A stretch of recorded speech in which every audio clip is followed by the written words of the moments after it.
Good afternoon. It is 2:02, Monday, September 26, 2022, and I'm called to order the virtual public town hall meeting of the Los Angeles Probation Oversight Commission. My name is Frankie Carrillo, and I am the chair of the commission. I want to start off today's meeting off by extending our sincerest condolences to the family, friends, and colleagues of probation officer who was tragically killed in her home over the weekend. The department recently shared her name, so I would ask that we all take a moment in honor of Paula Lind, Deputy Probation Officer 2, and acknowledge her service to the county and her community. Investigations by the Los Angeles Sheriff's Department are still underway, and in the meantime, our thoughts and prayers are with you all. Wendy, will you please help us get started today by explaining how people can participate during this meeting, and then please call the roll? I will, and thank you. I just also like to offer my sincere condolences to the department and all the family. It's a difficult way to start the meeting, but I think the right way to start. So good afternoon and welcome. And I wanted to just clear up that today is actually a public meeting of the Probation Oversight Commission. It's a published agenda. We'll be following all the Brown Act regulations. We have quorum.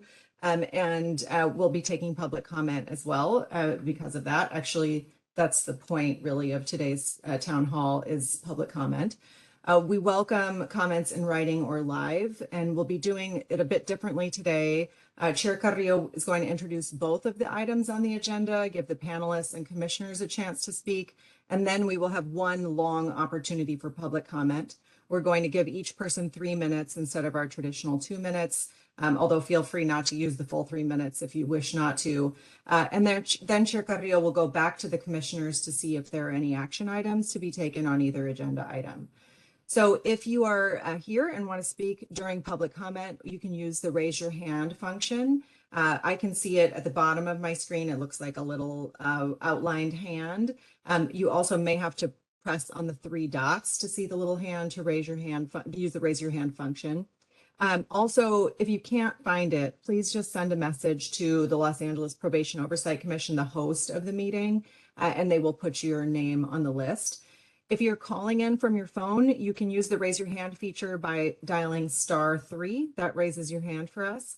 Once we call on you with your phone number, you just have to press *6 to accept the unmute request, and we'll remind you again of that.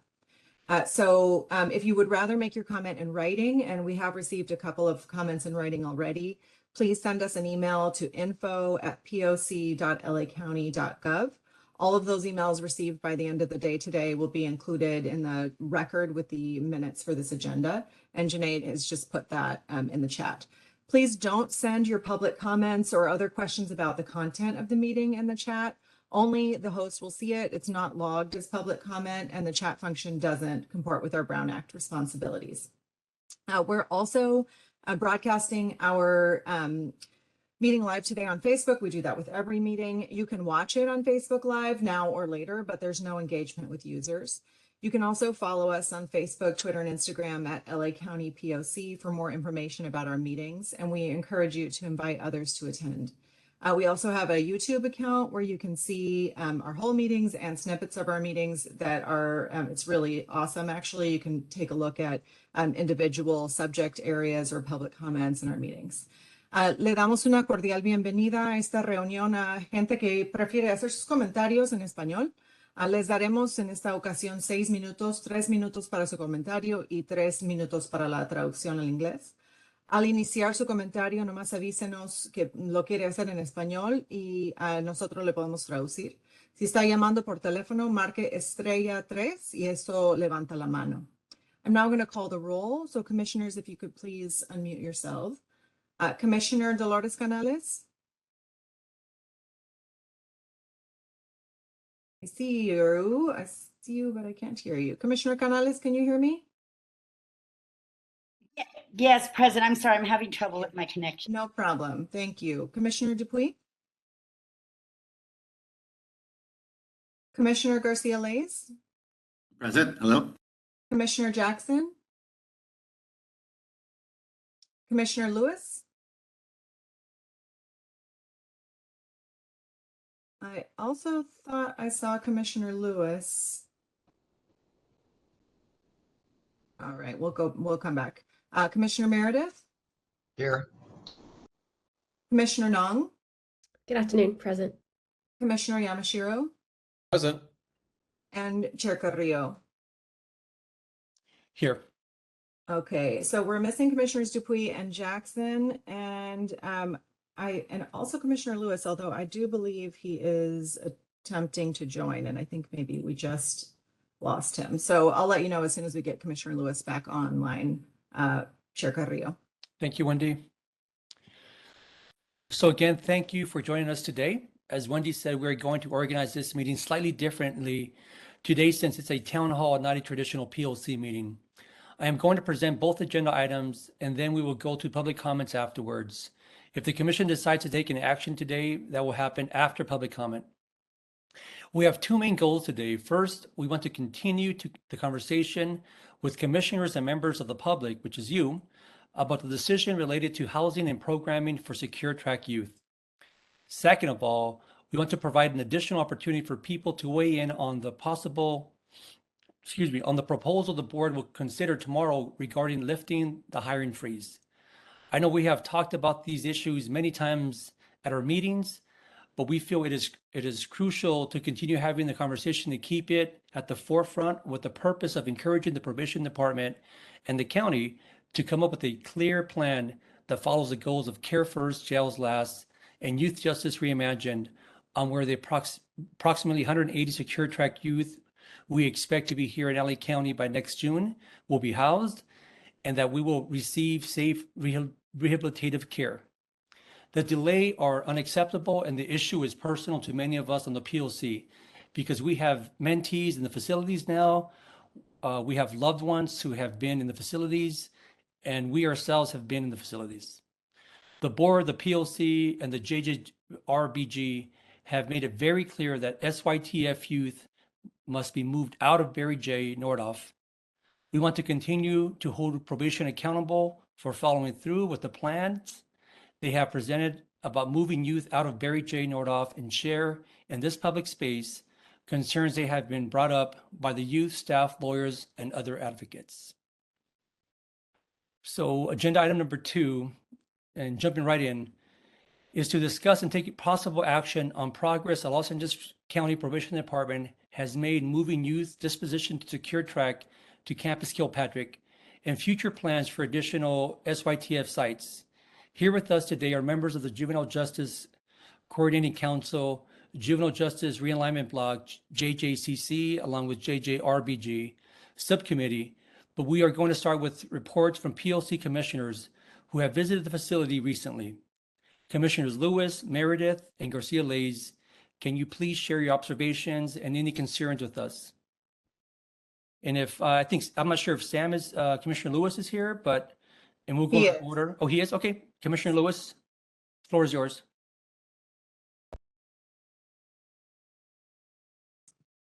Commissioner Lewis, are you able to unmute yourself? Yes, There I'm we able to unmute myself now. Okay, great. So, in terms of what I've seen at Barry J is ultimately lack of staffing, not enough staffing, and not enough programs. That's just the basics of it. Without consistent staff, the other part is consistent staff. So you have what we call the SYTF, then you have the compound, which are two entirely different entities. You don't have enough space because of these. So let me back up. Because we don't have enough space, meaning we don't have enough units to put different kids in based on different needs, we're starting to run into more and more issues with young people that either don't get along or have unique needs within the compound. You have predisposition youth in the compound that can't be housed with the post-disposition youth that are headed to SYTF. You also have a lack or not enough staff showing up, which causes a lack of being able to run programs and provide proper security. In the past, I've brought up Las Padrinas, and there's an even greater reason for me to bring it up as I've thought more deeply about it, and that's the issue of youth not being able to use the restroom in the middle of the night. This is a security issue. Last Thursday, I believe it was,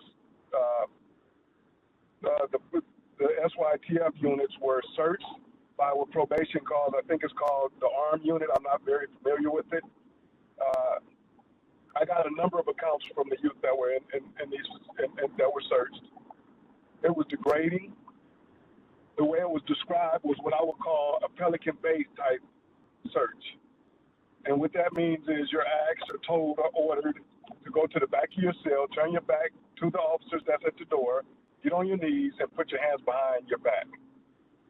Then you're wound and you're asked to strip down, bend over, cough, and they run it. And from what I've heard from the youth that are in the compound, the wound was ran between their legs, which is unnecessary, and it's humiliating, and it's unacceptable.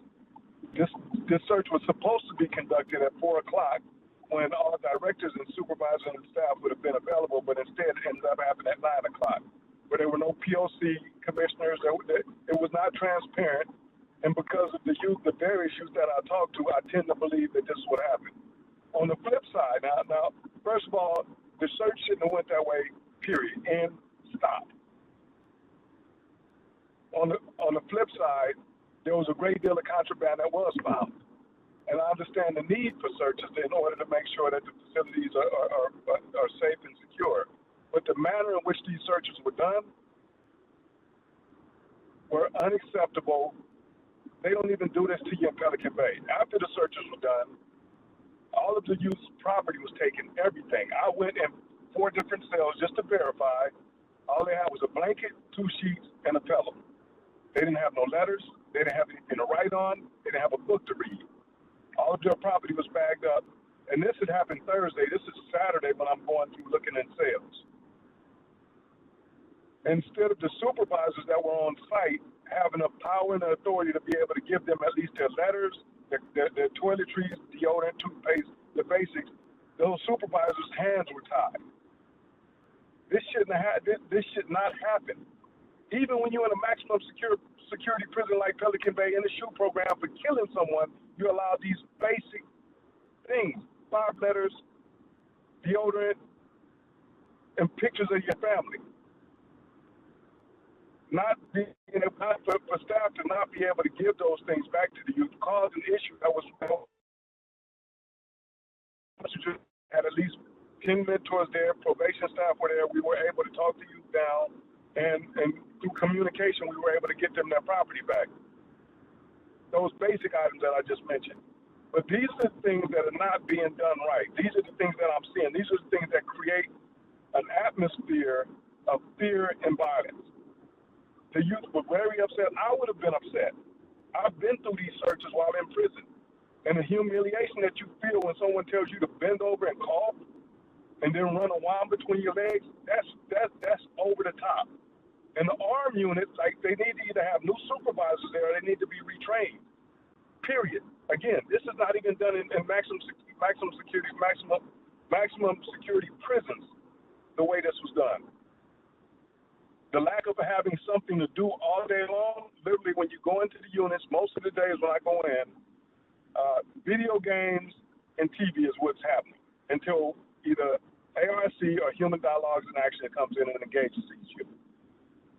This is not what we want. Like, literally, Campus Kilpatrick is the exact opposite. And what I mean by the exact opposite, first thing in the morning, they have enough staff there. They're able to engage the 6 youth that are there. They get up, they exercise, they eat breakfast, they go exercise some more. They go into small circles, talk about things that's bothering them. They're able to consistently have structured programming. We don't have the staff inside Barry J to do that. And so without that staff, you'll never have a Campus Kilpatrick type environment because you just can't run programs. You don't have enough staff. And those staff that are calling out, and I hope you're listening, I think you all should be ashamed of yourself. You should just quit or retire and let somebody who's going to do their job as peace officers who swore took an oath to do their job, do the job. Just leave and let other people take care of business, because what you're doing is you're creating you are creating a hostile environment because there's no consistency and no consistent programming. That's pretty much what I've seen and what I've experienced. And let me say this, I've been going into Barry J. Juvenile Hall for almost 10 years now. This is the worst that I've seen it. And I know this is turning to SYTF now, but it's just, it's a nightmare. And if we don't do something quickly in terms of programming and staffing, it's going to get worse. Thank you. Thank you, Commissioner. Commissioner Meredith, you're up.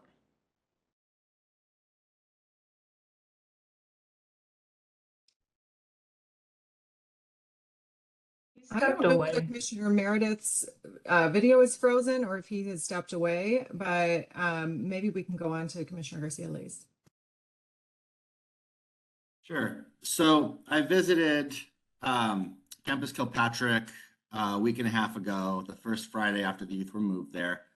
I went a little bit later in the afternoon. There was other commissioners and a tour that happened before I got there. And I went with a few goals. One was just to make sure that it had happened. We had heard other dates set when youth was supposed to be moved there, and then I went to visit it and it had not happened, but it happened. I'm happy to say there were 6 young people who have been moved to Campus Kilpatrick, part of the SYTF track. So that was good. The other 2 missions I had set for myself, one was to speak to some of the youth and the other was to speak to the staff there at Campus Kilpatrick. And the 4th one was also to look at the physical changes that had been made. I know there had been issues raised about whether or not the gates and the fencing were adequate. So I wanted to get a firsthand look at that also. I guess on that point, I'll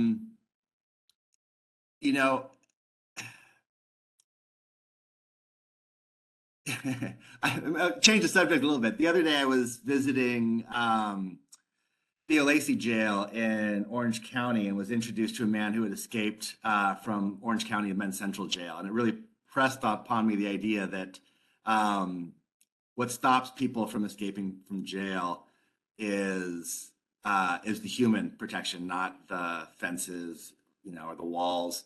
And there was sufficient staff to make sure that it was a secure facility. There were some fences with rollers on the top. I don't know if anybody would be super impressed by those, but it really, I was confident about the security there after looking at who was staffing it and how it was laid out sort of architecturally and all that. The youth were very happy to be there. They were doing really well. It was exactly what I would have hoped for. When I got there, they were up at the pool. Everybody was getting along. There was lots of staff there, lots of people to talk to. Everybody was really happy to have the new facility up and running. I spoke to the staff.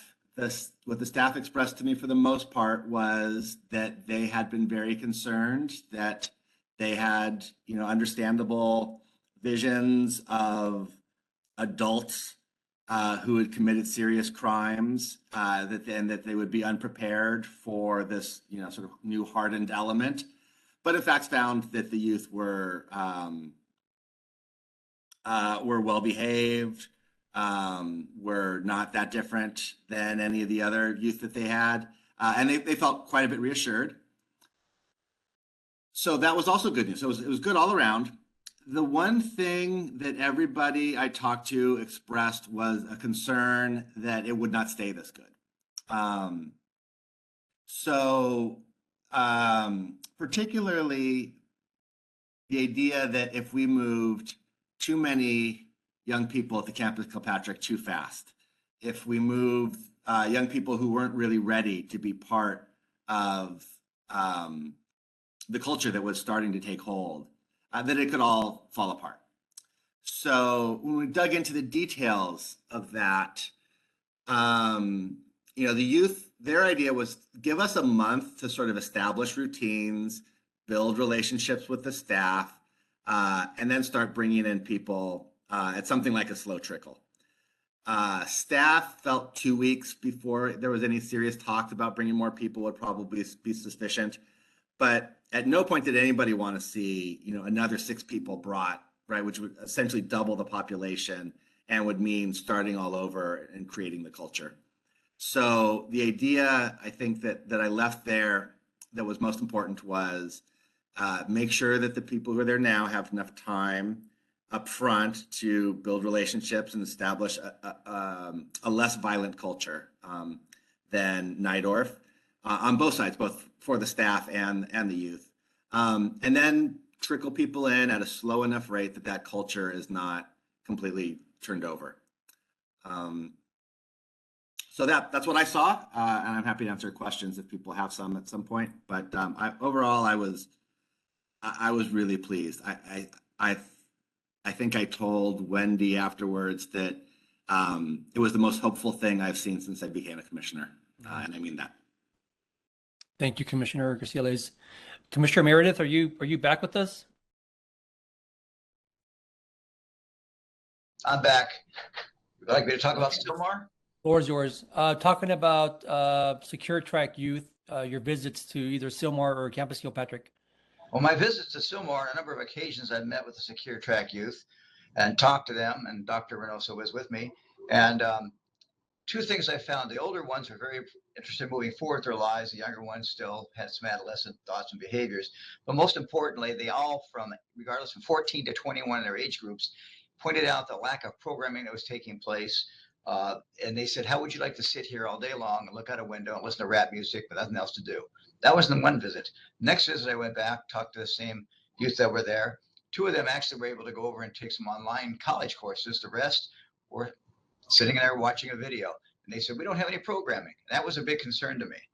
My last visit, I took a justice deputy with me along with Dr. Reynoso, and I was quite, I want to say troubled or suspicious, but in all my years of being a commissioner on various commissions, I've never gone to a facility like Berger and not seen a single youth. Well, I went there, they said, well, they had adequate staffing this particular day, but the kids weren't in school. I figured out the reason why at that point in time of the day. And they were in their rooms. Well, we were taken to the compound. A lot of construction was going on. And they said, well, they're not in these rooms anymore because some have been moved out to Kilpatrick. And the others have been temporarily isolated because they're acting out, because when they moved the ones to Kilpatrick, those left behind created instability in the organization. And so they're trying to control that. And the instability was because they felt they were left behind. Interestingly, though, in that one of the facilities that was supposed to be vacated, there was at least 6 lunches sitting on a table, virtually untouched. And when I inquired about that, I was told, oh, they didn't want to eat those lunches. Well, that would have indicated that they had been in that dorm and had been moved out, or they had been moved out prior to my arriving there for inspection. And I did notice in one of the blocked rooms, a silhouette of a youth trying to look out. So I found that very concerning. It was almost like this tour was guided to prevent the justice deputy and myself and Dr. Milsa from making contact with any of the youth. Maybe it was just bad timing on their part. But it struck me strange because I've never ever had that happen before. There was a lot of construction going on. They're trying to redo the restroom facilities and the shower facilities to bring them up to standards, but they were of concern at the time looking at them if they don't get replaced. But like I say, the whole thing to me, it just struck me odd and struck me strange, and actually it was very troubling. And then when I asked about staffing, they said, well, we get adequate staffing. And I said, well, we need to get people back to work. Then the director tried to quote me federal and state law, which I am quite familiar with. I was aware of that. And I said, that's not the issue. The issue is we need to get them back. And then went on to point out, well, we've been trying to get them back. In fact, we discovered 3 or 4 of our employees had died. We went out to check on them, which, again, I found interesting that nobody had notified the POC or the justice deputies that, by the way, doing these trying to get the work checks back, we discovered we had deceased employees. I have not been able to vet that, but that's what I was told by the director. Again, I was just troubled by all 3 visits because there was no programming. Staffing was a concern. It was interesting in that one, and I think it was H, they talked about how great staff was, but staff just didn't have anything for them to learn from or do with. They just had to sit there and monitor them watching these videos or listening to rap music. So that was my Sylmar experience. Thank you, Don. Really appreciate that. Mr. Rodriguez, the floor is yours. Welcome. you, Chair. Thank you, members of the commission. What Commissioner Meredith just talked about and Commissioner Garcia Leyes indicated as well is what we hear every day from our clients. No programming. And sometimes not the ability to go out, just get some fresh air, get some exercise.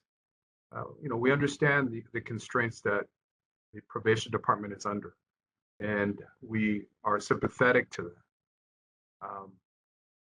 On behalf of the JJRGB, of course, like yourselves, we've been pushing for some stability as far as where are these youth going to come? Where are we going to place them? And the numbers that were just mentioned earlier by Chair Carrillo, as far as how many we can expect, we're not ready, at least from what I've seen on JJRGB and what I've seen with regards to the clients as they go through the system. One thing that I would like all of you to consider is also the consideration of a step-down facility. And not all the youth that are coming from DJJ will be, in the middle or just beginning their term. Some will be paroling out, and it will not, in my opinion, it won't be necessary to put them in full-fledged type SYTF facility, but looking at step-down programs, facilities that they can go into. And so when we talk about facilities, I think we also have to talk about step-down programs. We've been talking about Kilpatrick, Scott, LP, in general, as far as a full-blown SYTF facility.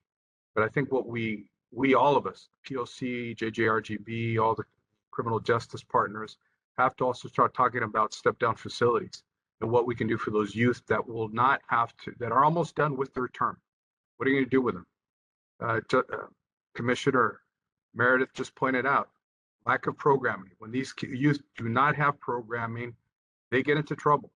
And although some people may not be sympathetic, saying, you know what, they committed a crime, they're the worst of the worst, why should we be sympathetic to those needs? The reality is, whether you care about the kids or not, if you don't keep them busy, if you don't give them stimulation academically, as far as learning, exercising, they're going to get into trouble, and people are going to get hurt, whether it's the folks who work at the facility or the other youth. So it's incumbent upon all of us to make sure that this issue of programming stays high. But again, two points that I want to emphasize, which were already made by both Commissioner Garcia Leyes and Commissioner Meredith, is the programming. That is extremely important. The other thing that we also have to consider and start talking about are the step-down programs for those who are ready to come off that full-blown SYTF, and those youth that are coming back to us who are almost done. Anyway, those are my comments as a member of the JJRGB, but also not speaking on behalf of my department, but just relaying to you that what's being said here is happening every day, and we're dealing with that. Chair Carrillo, any questions or comments from anybody? I'm open to them. Thank you. Thank you so much, Luis. But before we get into the comments, I want to pass it over to Chief Gonzalez, and after that, we'll open up to discussion. Chief, the floor is yours.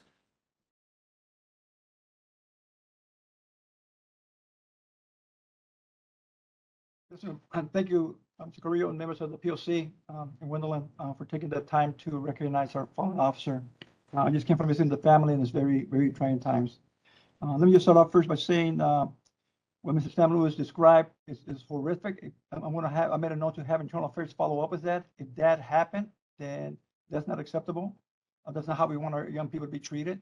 And like I always said, our young people are county youth. They're not probation, child welfare, Department of Family and Family and Social Services. These are our county youth or county children, depending on who you're talking about, that need to be treated with dignity and respect. And if that's what happened on the search, and the other thing I want to look at, whether or not that armed unit went into the facility armed. We're not supposed to have any weapons in the facility. And I'll be following up with that. And I made a note to talk to our internal affairs. And I want to share that the transition to Campus Kilpatrick, as was described earlier, I've been there at least 3 days this past week and talked to every youth that's been there. and the staff as well. And I can tell you that they used to tell you, just like you heard right now, don't move more kids here too quickly and too many. So we're looking at using our MDT team and also getting input from our community partners as well as from the youth. I spoke to a couple of youth that actually gave me names of who they feel will be a good fit. And it's all about the culture change. And that's what we want to do at Kilpatrick. So we'll be working on that. And by the way, when I went there yesterday, one of the young men that we all know was a little ill. He said he had a little cold. He told me in Spanish, gripa. I was surprised he spoke Spanish, and we just chuckled about it. But I told him we can get him some medication, and he said he was fine. But everybody was doing well.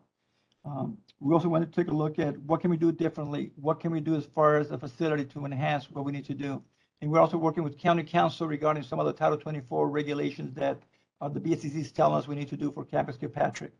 One thing that they mentioned is that they want us to be secured as juvenile halls. Well, I can tell you right now, I don't want any razor blade wires, anything around the perimeter. I'd rather have those bars that look kind of like a tube that you see when you go play in a swimming pool for children, the little rubber tubes on top, kind of like a cap to the fencing. I'd rather see that. I also toured the old cottage that has that silver mesh that ISD installed about a week ago. I don't like it. Chief Fletcher's working on getting rid of that and replacing it. When I talked to the youth about the mesh, they don't like it either. They said that when the sun hits it just right, it's like a mirror. It reflects back. So they don't like it. And we had an opportunity to shoot a couple of hoops while I was there yesterday, Sunday. And they are doing better. They do have the proper staffing. And the previous week when I went, they were going to the pool. I didn't have a chance to see them in the swimming pool, but they were telling me they were up in the pool. And I saw them walking up and around in the area of the pool. Same thing with the growth and expansion that we want to have. We want to make sure we do it systematically. So I went and toured every cottage yesterday to see which cottage will be the next one that we can bring up. The youth like the gym, if you will, the recreation area. They have different activities they can play indoors as well as the gym. I was worried about the free weights in the gym, but the kids tell me and the staff tell me that they're getting along fine. It hasn't been an issue for them. That's something that I was surprised to hear. That they really enjoy that. And the other thing was the staffing, talking to the staffing, and to a person, they said the youth that were there are not the ones that they thought they were getting, or the behavior as mentioned earlier. They're very respectful. They're very appreciative of what they have, and they do not want to go back anywhere else. And we also talked about step down. So I mentioned earlier by Mr. Rodriguez, what's the possibility of step down that we can do out in the community? We met with interim director Vincent Holmes about having DYD perhaps assist us in that capacity. So there'll be more conversations to take place on that. We had a meeting last week, I believe it was, with Gwendolyn was also in the meeting with us when we prepared a response letter to the board with Mr. Vincent Holmes as well. And we talked about different things, how we can partner up to do things differently and follow the Care for JLS model, but also the U-Justice Reimagined that we talked about. So that was very refreshing to me to hear that we can go ahead and start doing something like that. I'm really troubled about what I'm hearing about Barry J. I'm going to make it a point to spend more time over there. I've been spending a lot of time at Kilpatrick because I wanted to succeed. I don't want this to fail.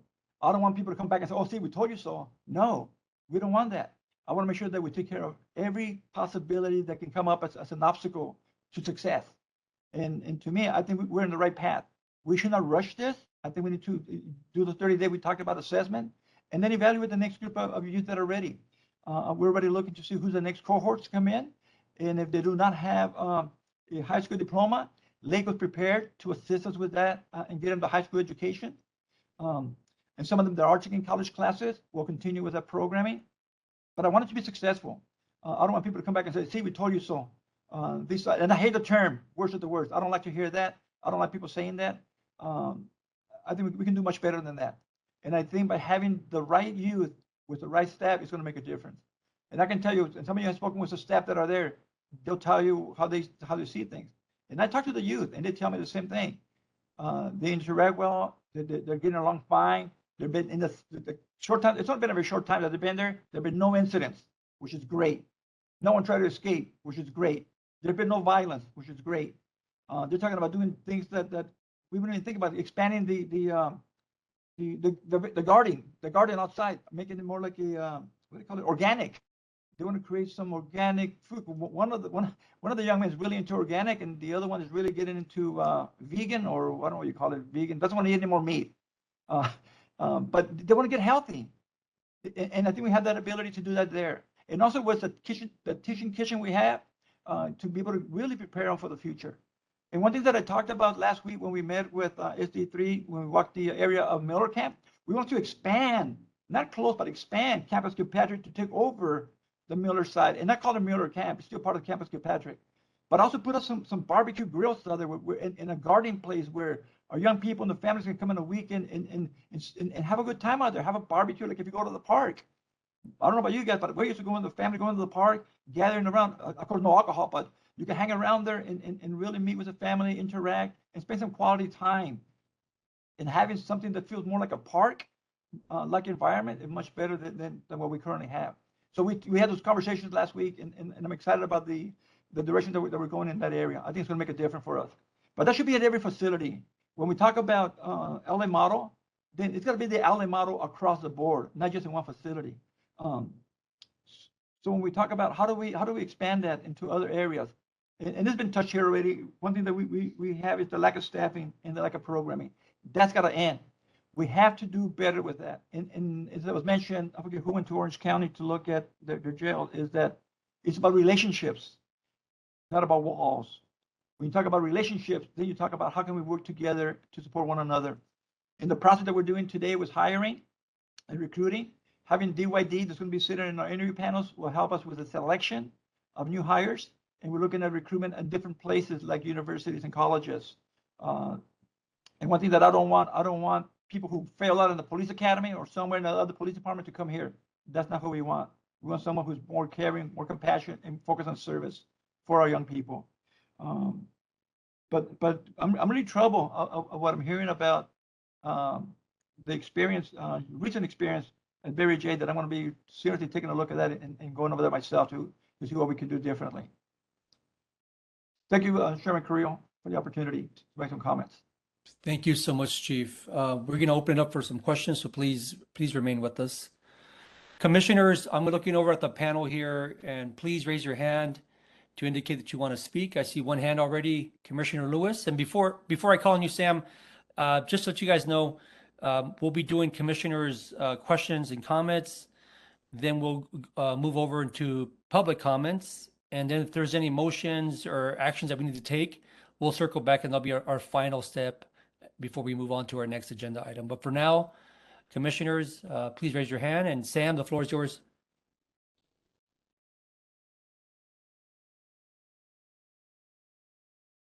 Thank you, Chair Carrillo.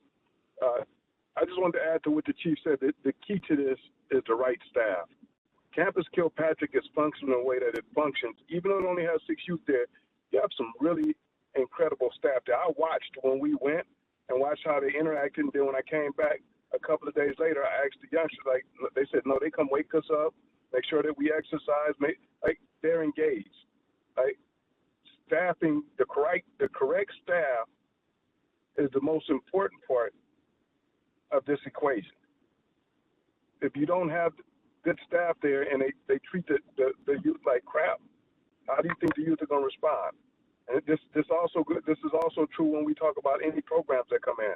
Like, those pieces are vital pieces to this puzzle, and if you don't have those and you don't really take time to see who's best in those positions, you won't have the LA model working very well.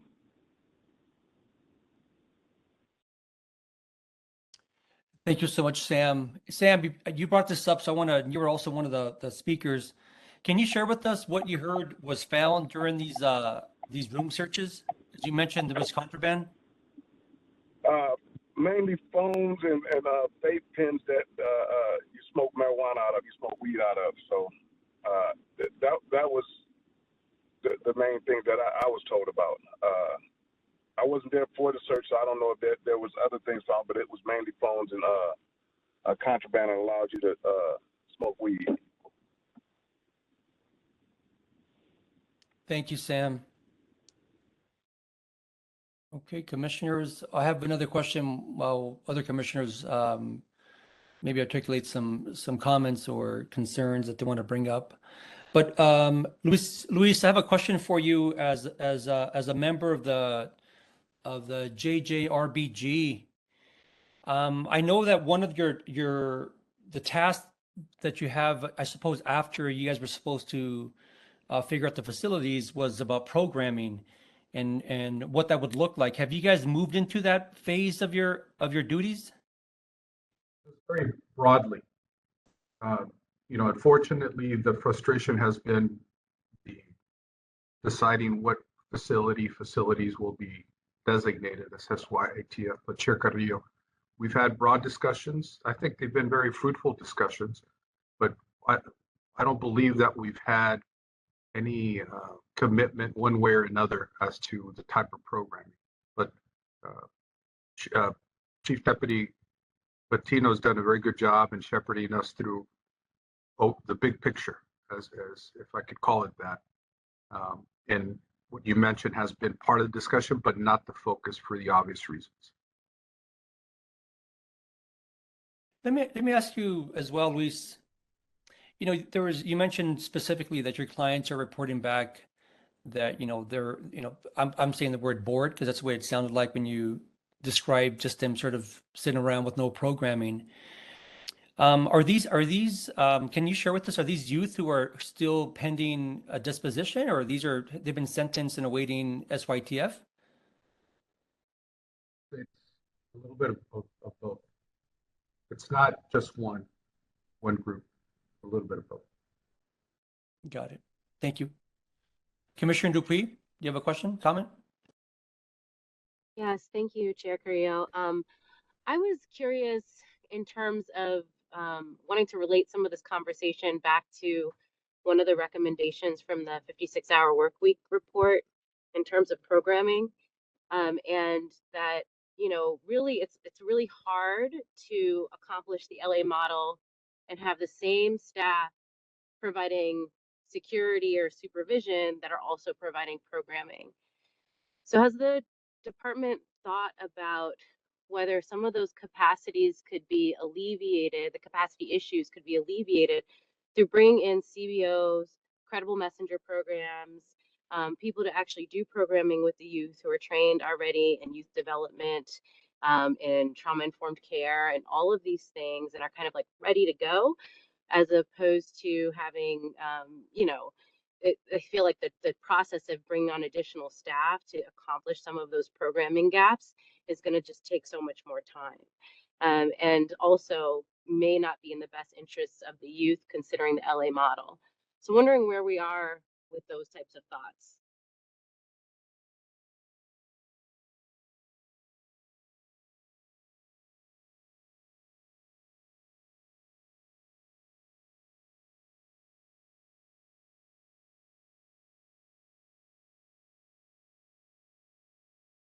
And maybe that's a question for probation, Sure. really. Sorry. I have my hand. Can you see my hand? I do. I'm so sorry, Chief. Please. A couple things. Let me lower my hand. Okay. A couple things. I was there yesterday, Sunday afternoon, late afternoon, after dinner, and there were a couple of young men working on a piece of art or drawing, freehand. And then I just took interest in what they were doing, and then they walked me to a side of the unit where they had some displays of art that had been completed. And they had him up there on display, and we started talking about it and asked him what he was going to do with it. Very artistic young man. You may know him, those of you who have visited, and seems a little Latino young man. I obviously don't want to say his name, but he was very passionate about his art. He's going to send some to his mother. And then when I talked to him about, I bought some art from a young man when I was in San Diego probation, his eyes lit up. He said, "Will you buy something?" I said, "Yes, more people will buy your art. You're really good." And that seemed to really brighten up his day, knowing that people care about his work, his product. And he showed me just 2 pieces of art that he's been working on. I'm sure he's got more. But it goes back to what we've been saying by Mr. Dupree about having the right people there to do the training. In this case, it was not a probation employee, but someone else teaching them the art and the healing with the art. And I think that's one of the things we want to talk about. And I know Chief Fletcher has a list. She's been working on a list of providers who are not probation employees, but who are community-based organizations and others that can really come in and make a difference on the young person's life. Chief Fletcher, can you comment on some of those art, or not just art, but other community providers that we're talking about? Sure, thank you. So we are doing a lot with our Secure Youth Track, and certainly the goal is to ensure that some of the great programs that are provided by CBOs are provided to all youth, not just those that are in Secure Youth Track. So Director Marianne Smiley has been instrumental in overseeing Secure Youth Track. So I'd like for her to talk about all of the work that's been put into those CBOs, getting them on board, making sure that those that are serving kids at Barry J in Secure Youth Track have transitioned over and are serving the 6 young people that are at Campus Kilpatrick, as well as we continue to build and lay that over the educational opportunities. So Director Smiley, can you please walk us through that? Sure. So most of the providers that service our SYTF youth at Barry J currently and at Campus Kilpatrick, they are CBOs. They're not probation officers. So most of the programming that we offer are partner agencies. We also have Department Mental Health clinicians that do various arts and crafts that the chief was speaking about just now. And they do that on a regular basis as well. We do have some programming that the probation officers, caseworkers do conduct daily in SYTF at Barry J as well as Campus Kilpatrick. But most of the programming that we do offer, it's all run by the providers and the partner agencies that we have. Thank you for that. Well then, I'm so curious if it happens like on an ongoing basis, why through the visits are they saying there's no programming? Well, unfortunately, some of the youth do want certain programming that we currently do not offer. They want more music programs. We have a couple agencies currently, and one just started, Million Little, that does offer some music programming to the youth. But if you ask all the youth, majority of them are going to want nothing but music type of programming, production, film, that kind of programming. So prior to our 6 individuals moving to Campus Kilpatrick last week, we had regular programming. We currently have regular programming at Barry J and at Kilpatrick. The slowdown is because of the move to Kilpatrick. And then, of course, because Unit Z in the compound, they've started construction, as it was mentioned earlier, this past Monday. So we had to delay and reprogram our calendar for the various units that we have SYTF youth now. We no longer are using Unit Z for SYTF because it's a vacant unit that's under construction. And we added another unit, which is RS, outside of the compound, which we call our internal step up. And we had to add that particular unit R and unit S to our calendar. So this past week, that is true. There's less programming this past week, but by next week, we should have all the programming up and running. And in addition, a lot of our partners are shorthanded, as well as everybody mentioned, Barry J is shorthanded and SYTF. There's a lot of providers that are running shorthanded, and to add additional programming because we moved to Kilpatrick and then also added RS is cumbersome. But by next week, we should have a regular schedule that'll be posted. Oh, okay. Thank you. So it looks like that the lack of programming was kind of more of a temporary thing that should be adjusted in the next week or so. I think, my experience, for those on the call who may not know, I spent quite a few years in Barry J. Nidorf providing after school programming for the young people in the compound. And my experience during that time, albeit a few years ago, was that yes, they were interested in music and film, but they have such a wide variety of interests that it really just takes someone coming in and saying, here's what we can offer, and which is what I did. I said, here's kind of the skill sets that I have, and I could provide programming on X, Y, and Z. And the young people chose from the list that we provided and said, yes, we want programming. Yes, we'd love for you to come back in. And it had nothing to do with music production or anything like that, because that's not my background. And at the end of it, we actually did a collective research project and a proposal about what could really help youth in the community. So I just want to challenge a narrative that the young people inside may only be interested in a select things, or they don't participate or anything like that. Not sure if that was the idea that you were trying to generate among folks, but just want to be really clear that I think, programming at the widest, all possible themes could be offered. And there are a lot of community-based providers and university-based folks, professors and things like that, who want to come in and provide programming for all the young people. So just wanted to state that as well. And that's correct. You're absolutely correct. There are a small handful of youth that do not want to program, and it doesn't matter what partner agency comes in, they just do not want to program. But the majority of the youth do program, and they do love the arts and crafts. They like getting their hands dirty. They like painting. They like doing all that kind of stuff, which we highly encourage. And we encourage all youth to participate. Give the partner agency at least 10 minutes to see if you like it. And if you don't, then you can walk away. But majority of the youth do appreciate all the programming. We just don't have it back to back, because we are shorthanded in the juvenile hall setting. Now Campus Kilpatrick, because the staffing is, has improved, and we currently have a lot of staff, it'll be a lot easier to add more programming throughout the day.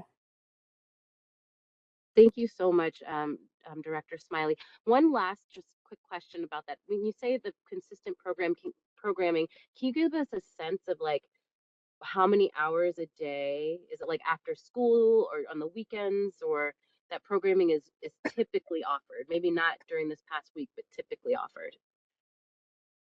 It depends. It depends on how many kids have graduated from high school and how many are in college. So we have tried to mix it up where it's not always after school. Most of the providers prefer to come during the week and not the weekends. So the weekends, we don't have as many providers. For our high school kids that go to school until 3 o'clock every day, we do have evening classes or after school classes.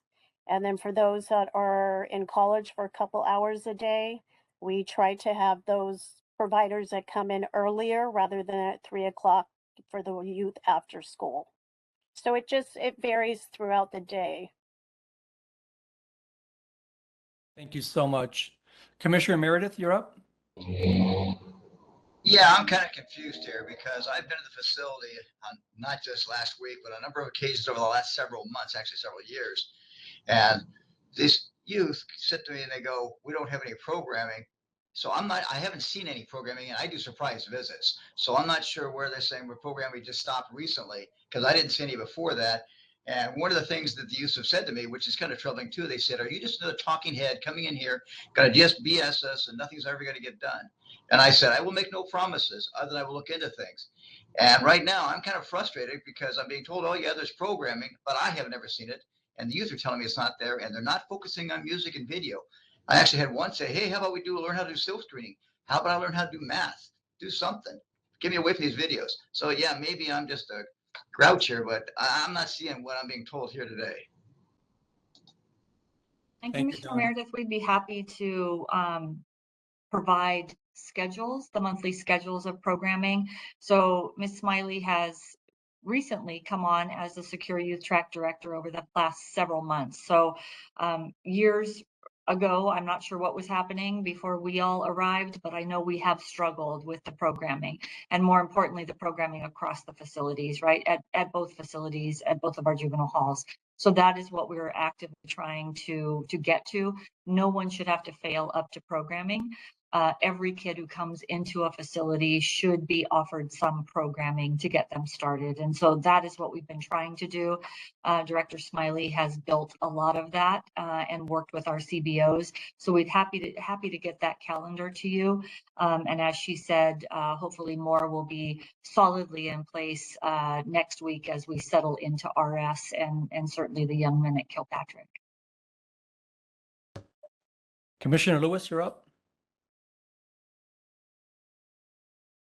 Thank you, Chair Carrillo. Two things. Just one, in terms of probation staff providing programs or being partners in providing programs, I often hear everyone talk about the Norway model. The Norway model is based on what they call community security. Basically, what that means is as people that are incarcerated are engaged by the correctional staff, and there are these bonds that are created, the incarcerated population actually becomes a security barrier for everyone. In other words, it's positive peer pressure. There's a whole bunch of information on the internet that you can research and see how Norway does it. And even in New Beginnings in Washington, D.C., where they have full-time credible messengers, probation staff or DJJ staff, they're partnering with the credible messengers that are running the programs. It's vitally important to engage the youth from all sectors, mental health, credible messengers, and probation staff. The other thing that I would suggest, and this is not a novel idea, the next time we have a town hall, how about we have 10, 15 of these young people call in and express what type of programs they don't have and that they would like to have. I'd much rather hear from them than include myself. Like, the one thing that I've learned is to listen to them and bring in the programs that they ask for. As a matter of fact, on Tuesday and Thursday at Camp Kilpatrick, Oscar Bonilla, one of our credible messengers, goes in and he teaches the art class because when he was in Barry J, he learned how to draw, and he's an incredible artist. And so I think a really great idea would be to have some of these young people call in and share what type of programs they would like to see and why. Thank you, Commissioner Lewis.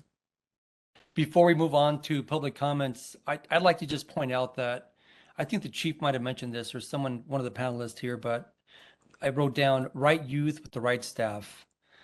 Commissioner Canales reminded me a few months ago, or actually reminded all of us since it happened during one of the meetings, that at this point in the process, we shouldn't start dividing the good versus the bad. This is a process that will include all youth at some point.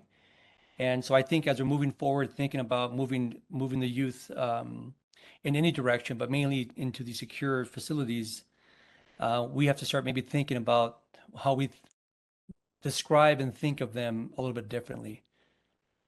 Wendy, can you please conduct the public comments, please? Actually, I think we're going to go to item 3 and then do all the public comment together. That's the God, difference in that's today's right. structure. Thank you, Wendy. Thanks for reminding me of that. Okay, moving on to item number 3. We're going to move on to this new topic. And after that presentation, we will go to public comments. There you go. Item number 3 is to discuss an issue that is before the Board of Supervisors at tomorrow's meeting. As you can see in the supporting documents, the Probation Department has asked the board to lift the hiring freeze that has been in place, keeping probation from filing vacancies since 2021. We have heard a number of presentations here at the BSCC meetings, at the board meetings, and elsewhere about the staffing crisis and the resulting issues at the halls in particular. We have witnessed ourselves issues with getting students to class and heard about what canceled family visits, delayed attorney visits, limited therapy visits, limited outdoor recreation time, and most certainly increased violence in the halls, causing injuries to youth and staff. In the board letter attached to this agenda and before the board tomorrow, probation states the following concerned statistics. The juvenile halls have 108 budgeted youth supervision positions. Of those 108 positions, currently only 180, which is 22%, youth supervision staff are fully available to work. The remaining 627, which is 78%, are either vacant, unavailable for work, or have temporary work restrictions that do not allow them to supervise detained youth. In probation's words, this depleted staffing pool is unintended for effective supervision and programming for youth. In August of this year, the department received authorization from the Chief Executive Office to CEO to hire 150 staff to address staffing shortage. However, they now have asked the board for a full removal of the hiring freeze. Here to discuss this issue are, I suppose it's going to be Nicole Brown, Wendy, of course, and Chief, I'm not sure if you'll be discussing with this or not. But Nicole Brown, if you're, or Chief, if you wanted to start off your comments, please feel free. And then after you, we can hear from Nicole Brown from Urban Peace Institute, and then Wendy. Thank you, Mr. Chairman Carrillo, for the opportunity. Yeah, the hiring freeze refers to juvenile institutions, which is the juvenile halls, for example, but it impacts all the other operations of the department. For example, when we promote someone from a DSO to a DPO, Deputy Probation Officer, to go work the camps, they come from the institutions. When we promote someone from a DPO 1 to a DPO 2 to go in the field, they come from the camps. We typically don't hire staff from the outside for the positions in the field. They go through a process. But by not hiring in the institutions, it then impacts everywhere else, including the adult side of the house, because from DPO 2, they serve both the adults and juveniles. The request for the hiring freeze is to be able to hire also clerical staff, because this hiring freeze includes everybody, not just sworn staff, but also a clerical support staff that can do some of the work that's being done by DSOs or anyone else that should be doing other type of work. And a professional staff should be doing some of the clerical work to free up some of the officers to do their work. That's kind of like the concept of, overall, because it impacts also morale and if there's no promotions, then people become stagnant. And what we want to do is bring in people who come in with a different mindset. When we're talking about changing the environment, the culture, we got to start with when you recruit, when you hire, and when you train. And that continues throughout the organization. And it's not just in juvenile halls, but the entire department. I don't want it to stop and work in silos like only juvenile hall does this. It should be everyone. I don't care if you're working adults or juveniles. We should be treating all of our young people as the children or youth of our county. Don't label them. Don't call them names. Like I said earlier, I hate the word. Worse are the words. You label somebody, then you're going to end up with what you're going to end up with. I was told once when I was a police officer that I wasn't going to amount too much because I have a Spanish accent. I said, I was born in Tijuana. English is my second language. What do you expect? But I was treated like that, so I had to work extra hard. So I know firsthand what it's like when somebody labels you, calls you names, or the fact that I have brown eyes and I can get promoted to be a police chief because I have brown eyes. And to me, again, those verbal words are very painful, very hurting. So we got to change the way we interact. So to me, being able to hire different individuals to come in from our community, reflect our community to do a better job in caring for our clients, and I call them clients, throughout the process, not just in juvenile hall, but even in the community. And I think that's the main reason for the lifting of the hiring freeze, so that we can be able to hire ongoing. Yeah, I can go back to the CEO's office and ask for a waiver, and we've got to go through a process to get the waiver approved. But in the meantime, we could be losing some viable candidates to other places as opposed to bringing them here to Los Angeles County.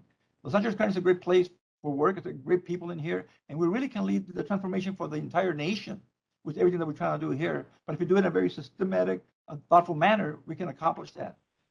So to me, lifting the hiring freeze is more than just juvenile institutions; it's the entire department, and we can work together to make that, to accomplish that.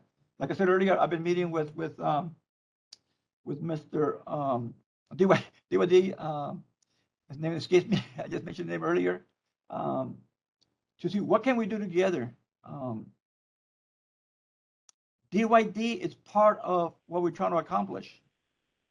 We're trying to make things a lot better for our community, for our young people, and for everyone as a whole. So that's the main reason that we were thinking about that lifting the hiring freeze.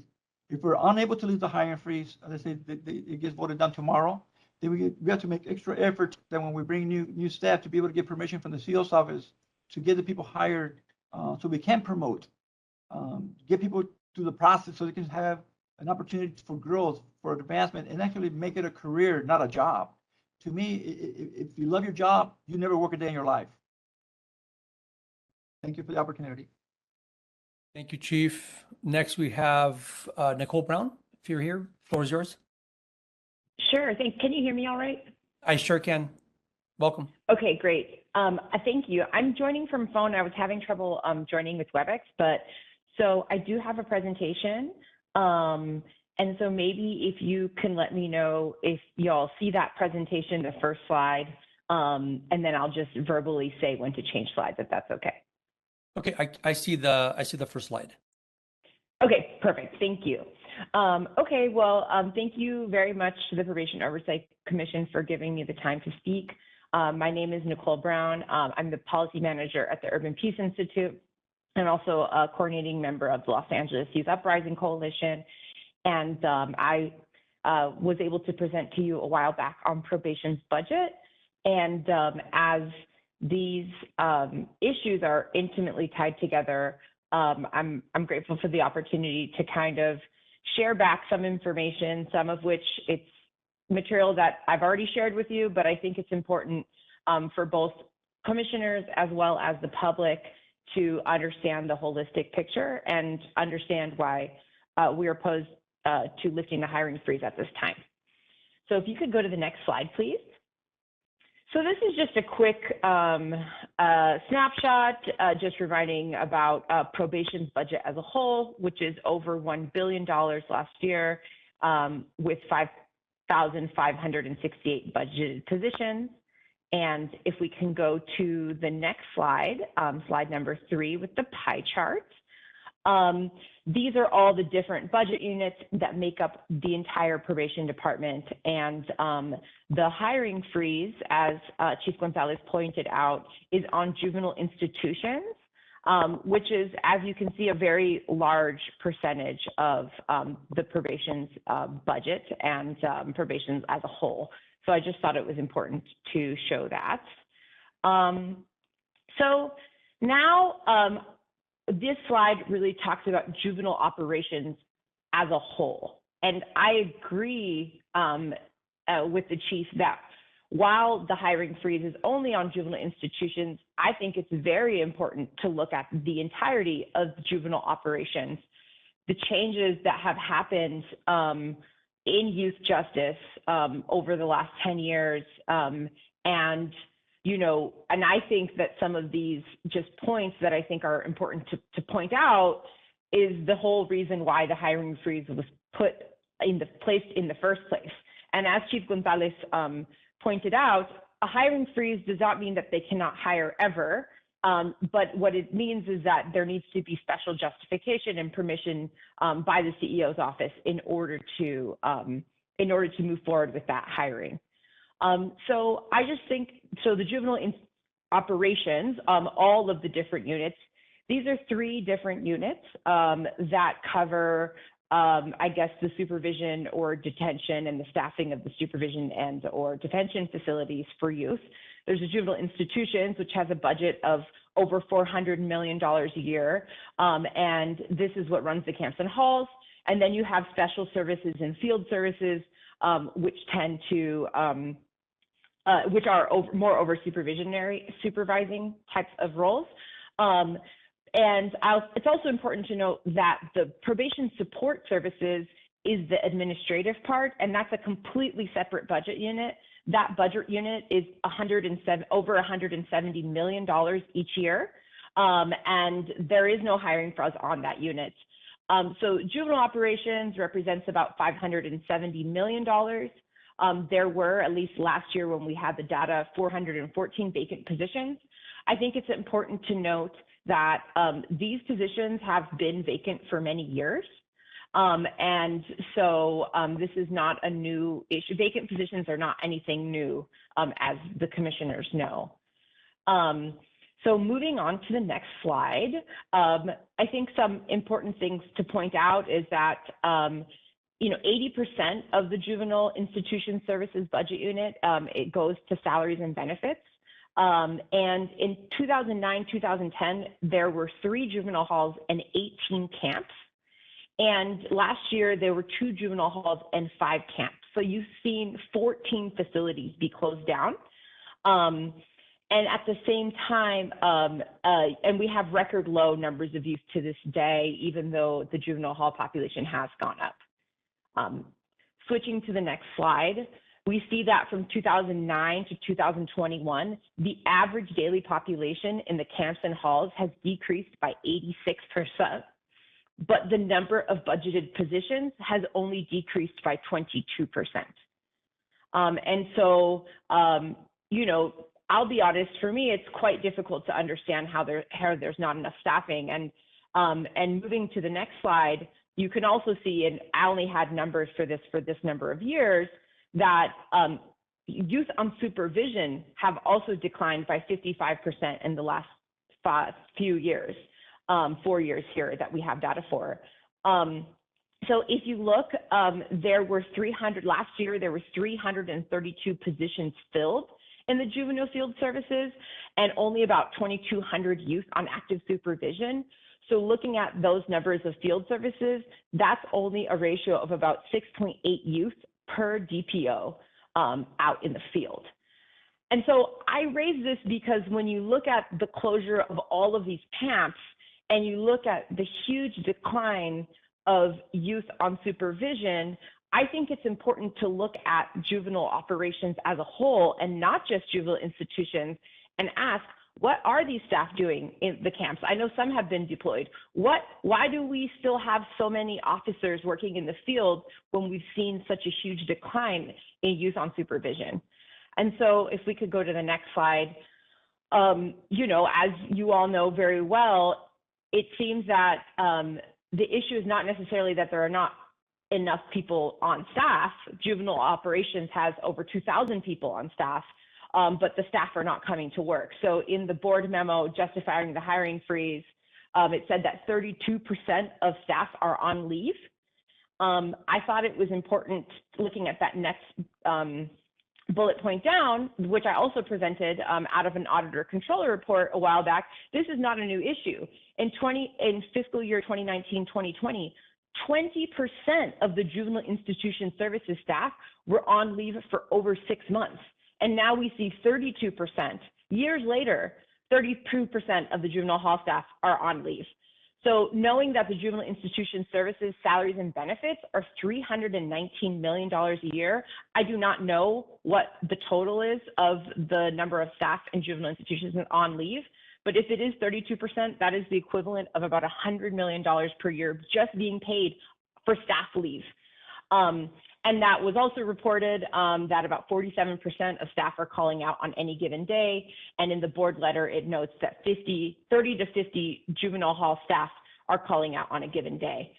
And so, so the issue is not necessarily that there aren't enough positions. And I think it's important to think about all of the positions that are there and available. And I guess as a person that myself has worked in restaurants for many years, if you can't get your staff to show up and you had 6 restaurants and a bunch of extra staff, you would just make sure that the staff that you have that aren't doing anything come over and work in what needs to be done and figure out a management issue, not necessarily hire more people so you can pay more salaries and more people to be on staff without the guarantee that this isn't just going to be hiring more people who are just not going to go to work.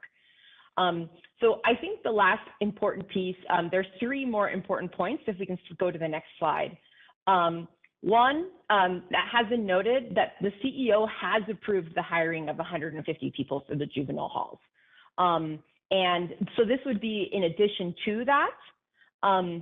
If you look over on the right, I think a very important point is that the CEO's office has been working for many, many months on a report looking at what is the quote right size for staff, both in the halls and on supervision. And the lifting of the hiring freeze is going to have years and years and years of implications for what it means for the county, what it means for the department, what it means for Youth Justice Reimagined. And if the board were to take this and they ask the CEO to do this analysis, they haven't even finished their analysis. And so it feels like they are working on, they would be working on inadequate information to be able to make these decisions. And the last thing is that while I appreciate Supervisor Mitchell's read-in motion to gather more information about how lifting this hiring freeze aligns or does not align with Youth Justice Reimagined, I just want to note that Youth Justice Reimagined really relies on staff attrition and looking at, so I think we need to look at how can we use these thousands of staff that are on staff and be more flexible.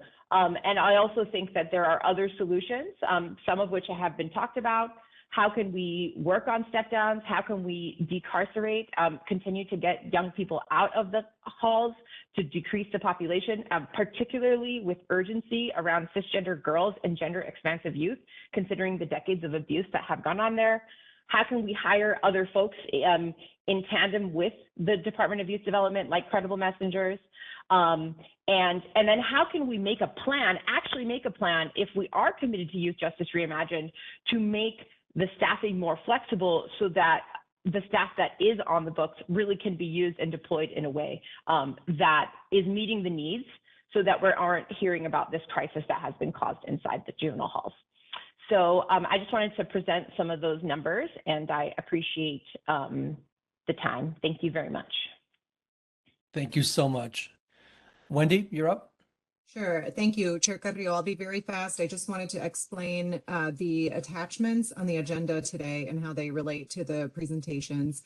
So you'll see a copy of the board letter that goes through a lot of the comments that Chief Gonzalez brought up, as well as the recent report back from the Probation Department about their collaboration with Vincent Holmes, interim director of DYD, and the Department of Human Resources about the hiring practices for these new positions, the 150 positions that are approved, as well as potentially future positions. And my response to that report, which is what the read in motion requested, those indicate that there was a deep level of collaboration, and that Probation has put together a listed plan for recruitment, hiring, interviewing that all includes principles of Youth Justice Reimagined and Care First, Jails Last. Also, we have attached Nicole's presentation. That was a late attachment if you looked at the attachments earlier, but it is there now. And finally, attached the 56-hour work week report, which is why I wanted to explain why we did that today. Commissioner Dupuy actually brought it up in her comments that there are some recommendations in that report that relate to the overall staffing and diversification of staffing that may be not directly related to the 56, but more related to the LA model. And also because there are some ongoing questions related to our first item on the agenda today about Kilpatrick's capacity in terms of staff sleeping quarters. So some of you may remember we worked on a document earlier this year that was a specific list of information about Kilpatrick's capacity. We're working on updating that document and just waiting for final approval to make sure our statistics are correct. But there are a lot of things attached to this agenda item today that I hope you'll take a look at. And that's all I have to share. That was a lot, Wendy. Thank you so much. Great information. Commissioners, do you have questions for our panelists of either of the agenda items? And also, let me just remind you that if you wish to propose any actions related to either item, we will do that after public comments.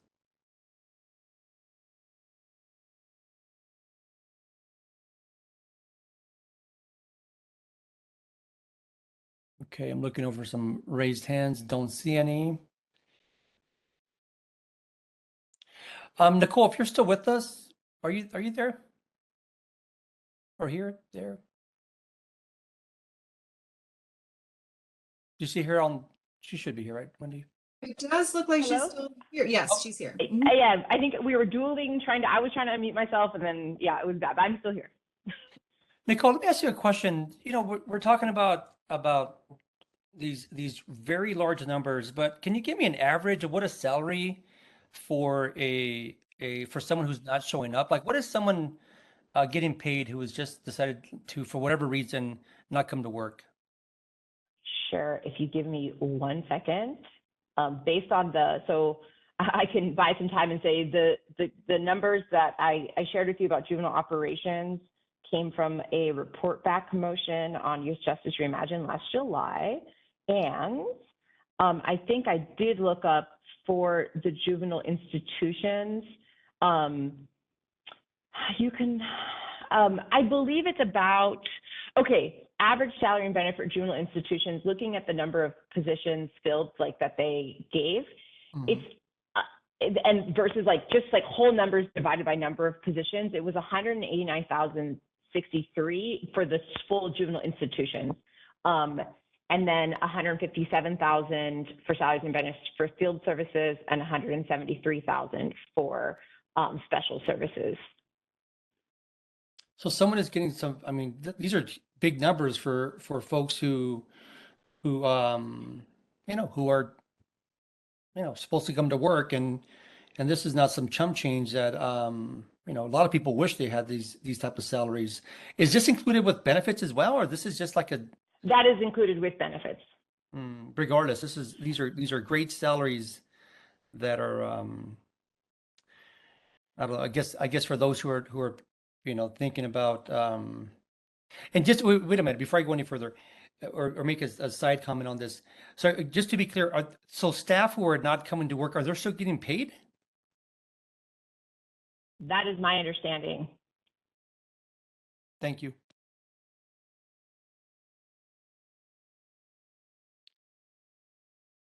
Commissioners, any questions or comments on these items that we've brought up?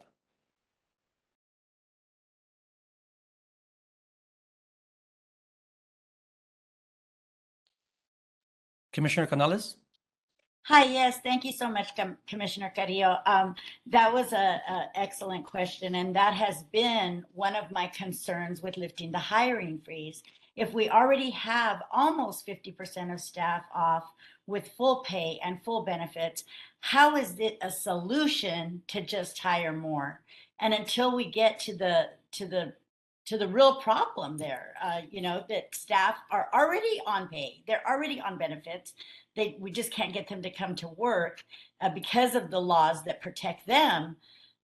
You know, I think that to just lift the hiring freeze is just like, you know, I don't want to be cliche, but, you know, just the whole definition of some insanity. And that is why I keep raising the issue and opposing lifting the hiring freeze. Thank you so much. It's just a comment. Thank you so much, Commissioner. And Chief, for your team, you know, just to be fair, and I know Nicole is referencing reports that I know she stands by, and I'm not questioning her numbers here, but is there a number that probation can also offer in relations to average salaries for probation? And if maybe not on the spot, but if you can provide that either now or in the future, we would really appreciate that. Thank you, Commissioner Carrillo. Yes, we can break it down by individual because we're talking about different classifications with night group supervisor compared to detention service officer. You're talking about different requirements and all the benefits that go into the employee salary. So the capacity, so basically call it a full loaded employee. So you can take a look at that. And I don't know if Chief Fletcher had her hand up. I don't know if she still has a comment. Right, just for clarity, so our staff, any employee in the county, right, is earning vacation and sick leave. And so when somebody is off work, they are using their time. So that can burn through their leave banks, which they are entitled to and which they are earning by working. But also there's the FMLA issue. And I know we've talked about that before, where individuals can apply to have protection under FMLA while they're still really burning their leave banks. They are entitled to 12 weeks per year. And then state law for peace officers, if they are injured on the job, are entitled to 1 year off to address those injuries. So all of the leaves are supported by medical notes. As you know, our staff, even when they're out for 1 day from our juvenile halls, are required to submit a doctor's note. So I just want to make sure everyone understands that folks do have to use their leave balances when they're not working. Fletcher, that's a great point. And if it's, go sorry. ahead, Nicole, go ahead. No, I wanted to just share, because like I said, but just so people, I just wanted to share where the numbers that I'm looking at, just so that it's just clear. Because like it is just a back of the envelope calculation. So looking at, I just was able, I pulled up my spreadsheet and I wanted to work backwards. So if you look at the juvenile institution services last year had an adopted budget of $318 million and 193,000. and that was associated with 1,683 positions. So even if you look at that section, just the salaries and benefits is $314,941,000 for salaries and benefits in juvenile institutions. So if you just divide that number by the number of associated positions, which is just over 1,600, that gets you 187,131. So they're just whole numbers, but it's like, that's just the information that it's available to me, but I just wanted to share where those numbers came from, so it was clear for the Oversight Commission. Thank you, Nicole. And Ms. Fletcher, just for clarification, because you're making it, I'm taking it as if there's a blanket defense here for the staff who are not showing up.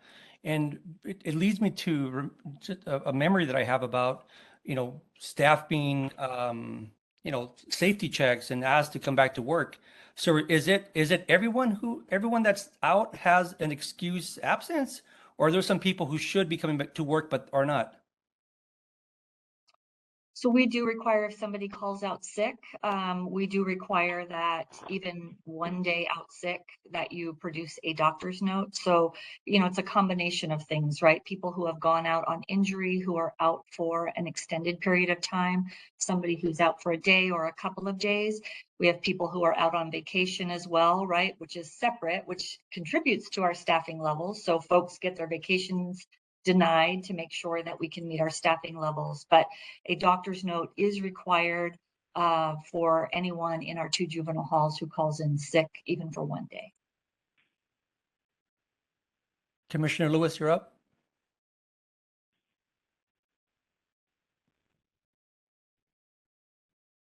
Thank you, Chair Carrillo. Just wanted to point out too that this is not necessarily a probation policy. This is a county policy, as it's been explained to me. And so in terms of how or why this continues to happen, it's not just probation. These are county policies. Then maybe the solution is seeking some type of instruction from either the CEO or the Board of Supervisors.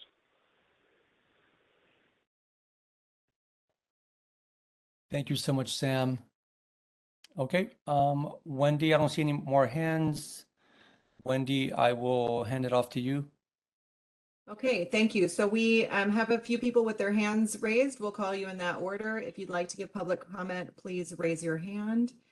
We're going to start with 3 minutes, as we said we would, but please feel free not to use those 3 minutes if you wish not to. Jennifer's going to change it to 3 minutes, or maybe that's Ismail. And we're going to start with Ezekiel. Just give us a second, Commissioner Nishiyama. And we're going to unmute you. And then this is a 2-step process now. So we unmute you, you have to unmute yourself.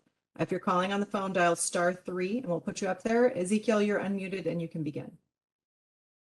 My name is Ezekiel Nishiyama. Thank you, commissioners, for conducting this town hall focused on the SYTF young people. I have visited both Barry J and Campus Kilpatrick and have witnessed the lack of programming within Barry J. Although there are CBOs engaged, there is a huge issue in not having a structure for the youth with the lack of probation staff calling out. As a youth that was in Barry J 6 years ago, I don't see much of a difference in the programming. And as Commissioner Lewis said, it looks as if the facility is worse than ever. When I visited Campus Kilpatrick, sorry, I was getting a call. When I visited Campus Kilpatrick and talked with one of the youth, he said that Campus Kilpatrick felt much better. I know firsthand what it feels like to have your privacy stripped and what it feels like to be stripped out as a young person. Being told to squat and cough by an adult is very degrading and traumatizing to a young person. When I was only 15 years old, some days I would be stripped out multiple times a day and still look back at how an adult can do this to a young person. It's extremely disrespectful and dehumanizing to the youth to take their belongings, especially our pictures and letters, the things that mean most to us, the only things that we as youth are able to hold on to and look at to keep our memories of the outside world.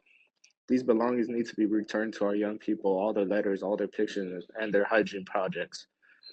No young person should be stripped down in our juvenile halls when a formal pat-down procedure is enough. On the step downs and credible messenger providers, I think it's important that we look at CBOs for this process of step downs and should look at ARC's housing, for example, where youth are connected with a wide variety of resources and get youth started in the community with job entry and education in the community. I came home in 2019, ARC being the first place I went to for my resources, being I was grasped by the support they provided me throughout my incarcerated journey and have been supported and surrounded by supportive folks. I want to thank the POC for having these conversations and want to echo that we shouldn't hire any more probation staff, that we should look at the people that are connected to this work and that are connected to our systems and have lived experience to work with these young people. Thank you for the time today. Thank you, Commissioner Nishiyama. Next up, we have Frank Paredes. Frank Paredes, you are not yet unmuted. Give us a second. Okay, you're good to go. Frank, can you hear me? A bit busy with family. You're I just good. want to say thank you to the commission for making good faith efforts to communicate with us, Wendy and Frank Carrillo, and Mr. Jackson, who's not present today, as we start to think about this unified front vision that we really need to establish. There are a lot of feelings, a lot of emotions, a lot of insight, a lot of calculations, a lot of wishes and desires to move things forward. But to be quite honest, some of the presentation today, some of the information, we want to be a part of that table. We want to help decipher the codes. We don't want this puzzling feature to be consistent. We know that each of you have a vision, but we need to be able to share some of the experience that PMA has. I'm the sergeant in arms with them, and I've listened today slowly on some of the budget numbers, some of the SYTF, kids moving in. That integration and what Chief Lewis, and hopefully we get to speak, Commissioner Lewis, surrounded the right amount of staff or the right staff with the kids. It's all about the engagement for success. It's all about the engagement piece. The chief talked about the relationship, this authenticity. We want to help establish the logic model that each of us are striving for these positive social outcomes for our youth. In order to navigate through all of those thoughts, we want to be able to work with each of you. For those on the call, for those that have been participating in each of these monthly communications, we understand the pressure points, but we're also going to give some real perspectives on some other consideration as we start to build forward together as a unified front. A lot of the tone that's been coming out is kind of like, hey, probation, hey, how come these things don't happen and everything else? Again, it's about togetherness. It's about the community. It's about the youth, but it's also about how our staff and the engagement pieces that we have for programming when it's safe to proceed is all kind of demonstrated. Probation has met its mark under different audit systems. This is nothing new to us, whether it's through the Department of Justice or the BSCC or the OIG. However those transitions assimilate to us, we're able to adjust. We're professionals. We're built for that. We're trained for that. And we want to see success way after probation occurs. And so in interim, if there's an opportunity to meet with PMA, we can gather some of our greatest managers. They're part of operations. They have knowledge that's not being tapped into. I extend this invite to you to have a great conversation. Again, the Oversight Commission is working on a shared vision with PMA and with everyone that we have involvement with. Thank you for your time. Thank you. We're going to go next to Marcia. Marcia.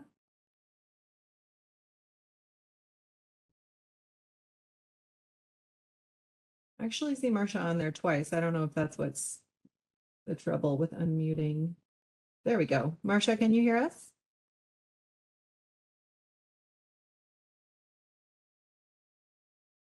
Can you hear us, Marcia?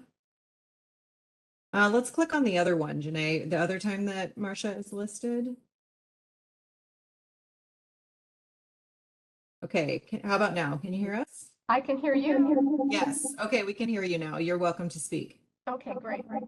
All right. So Marcia, I can tell what the problem is now. You're connected on 2 devices, and I need you to mute one of them, unless Janae can mute them. Can you? We can hear you, but we can hear you twice. So, all right, I think let's try it again. Hi, is that better now? It's not. You must be connected maybe on WebEx and Facebook or something like that, or we can hear the echo. I have another computer. Let me, Can you turn the audio all the way down on the second device that you're using, please? I will try. Can you give me one moment to do that? Yes. I'll be right back.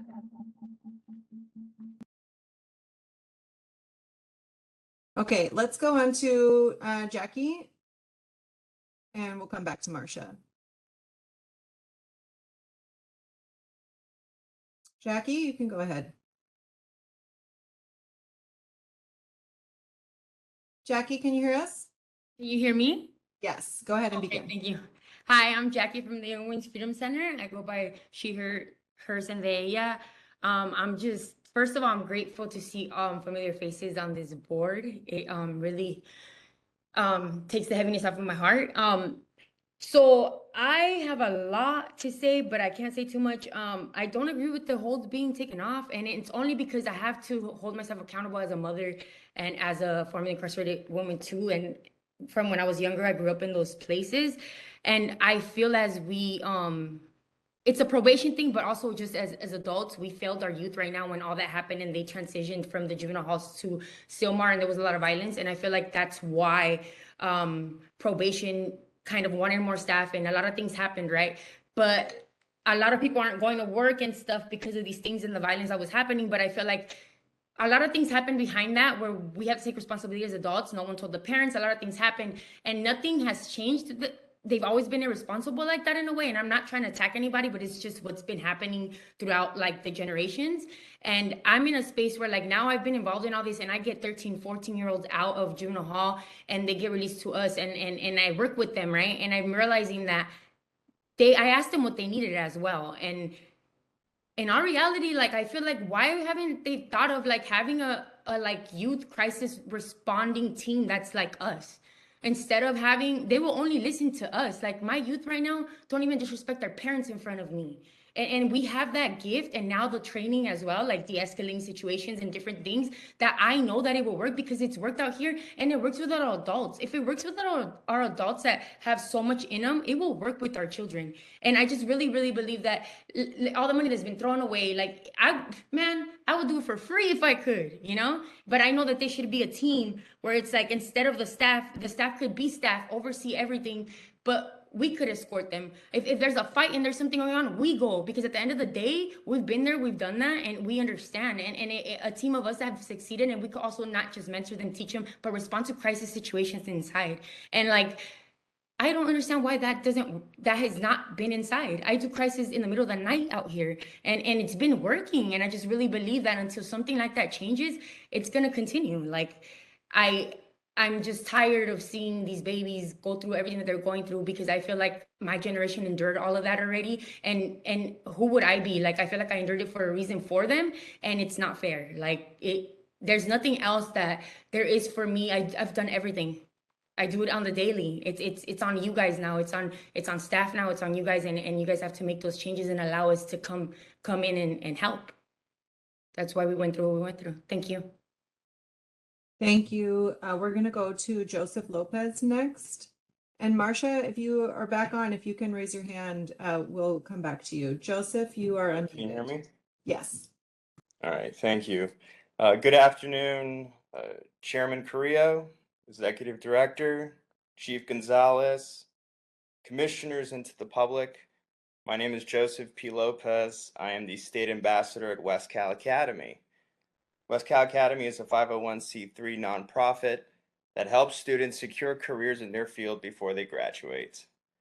Earlier this year, with help from Supervisor Janice Hahn, she's funded a pilot program at the Dorothy F. Kirby Center.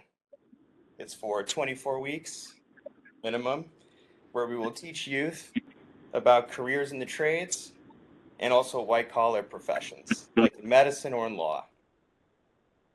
In September, we did an excursion at our training facility here in Torrance, California.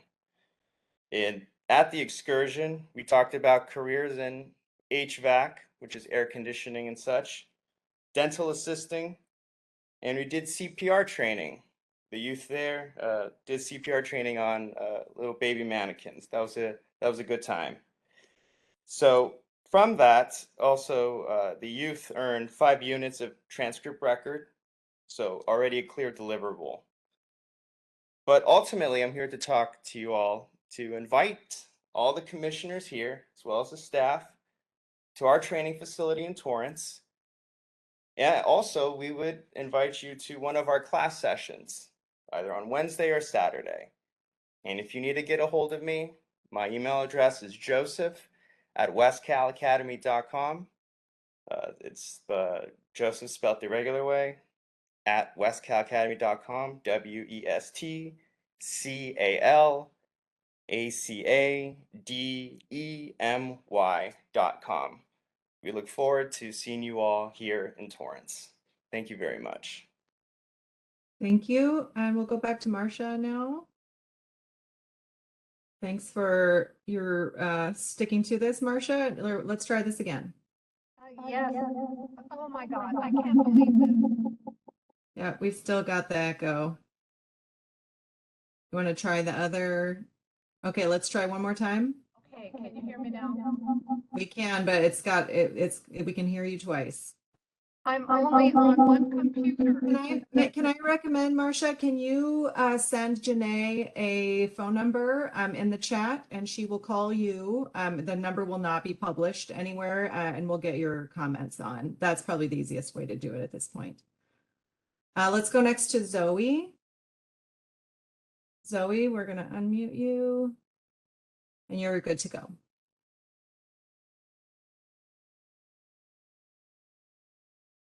Ready. Zoe, can you hear me? Yep. Okay, great. There. Yes. Afternoon, everybody. Zoe Rawson with Arts for Healing and Justice Network and LA Youth Uprising. I've been doing youth work for, actually, I was trying to calculate, about 30 years now. And I started in cultures that did use control and containment and that did refer to young people as emotionally disturbed. And to hold myself accountable, I've spent many years learning about trauma, about oppression, about mass incarceration, and about healing. I do believe we'll contribute to crisis if we lift the hiring freeze. I do believe we need to work towards repair by focusing on healing center engagement. The essential job functions of as defined by probation in their job description are order and control, institutional security, action for infractions and disturbances, supervising movement, controlling or restraining combative or emotionally disturbed youth. I thought we had phased out the use of emotionally disturbed youth back in the 2000s when I was doing this work. Apparently, it is still alive and well within our probation department. I do believe we can begin to repair, focus on repair by being consistent with Youth Justice Reimagined and healing-centered engagement. In contradiction to what probation sees are the essential functions of a healing center engagement provider are to see trauma and well-being as a function of the environment where a young person lives. Focus on the environment or you will not promote the well-being of a young person. To have shared experience, build community and a sense of belonging for young people. To build on assets, existing strengths, not to suppress symptoms that we have created by structures that reinforce complex trauma. And the last thing is that healing-centered engagement knows that the adult providers that are working with young people also need to be healing. They will not know what a healing environment looks like or feels like unless they are also working on their own healing. Thank you. Thank you, Zoe. Next up, we have Sabra. Sabra, we're going to unmute you.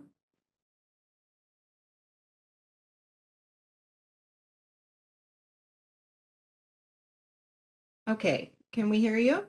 You can hear me? Yes, you can begin. Awesome, thank you. I'm Sabra Williams. I'm co-founder of Creative Acts, a social justice arts organization. Been working inside these facilities for probably about 15 years. I would like to be unemployed and would never have to do it again, because I would like us to be out of a job, because there are not going to be children who are incarcerated. However, what I wanted to talk about today, two things. One is I do not understand the divide between hearing there aren't enough programs and our experience of finding it hard to get on the schedule because we keep being told there are so many programs. We are not paid by probation. We raise our own money, and yet still we're constantly told that there are so many programs happening. It's hard to find space or time for us. We do a civic engagement program, very successful. We've had 100% voter turnout from the kids. There would be more programs if probation didn't make it so prohibitive to contract with them. As I said, we raise our own funds because it's such a nightmare. Probation should make funding available to all CBOs and lower the bureaucracy that makes it so difficult to contract with probation. And while we're about it, we keep hearing that you want people with lived experience, but we are still having major issues getting clearance for the majority of our teaching artists who are formerly incarcerated, particularly in the probation system. Nobody can reach the kids like they can. And every time we have the same issues, people saying that they're still on probation when our teaching artists are not on probation. And now we start tomorrow and we still don't have one of our folks cleared who is not on probation and has been told that they are. Please fix that. Please fix contracting being so bureaucratic. Secondly, we should not be hiring more probation officers. Instead of adding more POs, maybe spend the time and money to better understand why they are calling out. The same thing is happening in CDCR in the adult state system. I hear from a few POs that they feel like they can't punish the kids anymore and don't know how to discipline them. So it seems like rather than hiring more people, we need a major retraining of all of the current probation officers. And if they're not up for it, maybe it's time for them to look for another job. So again, two things: make it easier to contract with probation, then you will have more programs. Instead of hiring more POs, retrain and find out the real reasons why they are calling out, because it's the same in CDCR. Thank you. Thank you, Sabra, and I will pronounce it correctly next time. Miguel Casar, you are up next. We're going to unmute you, and you're good to go.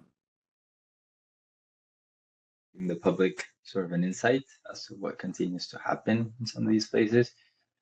I think, I find it a bit absurd.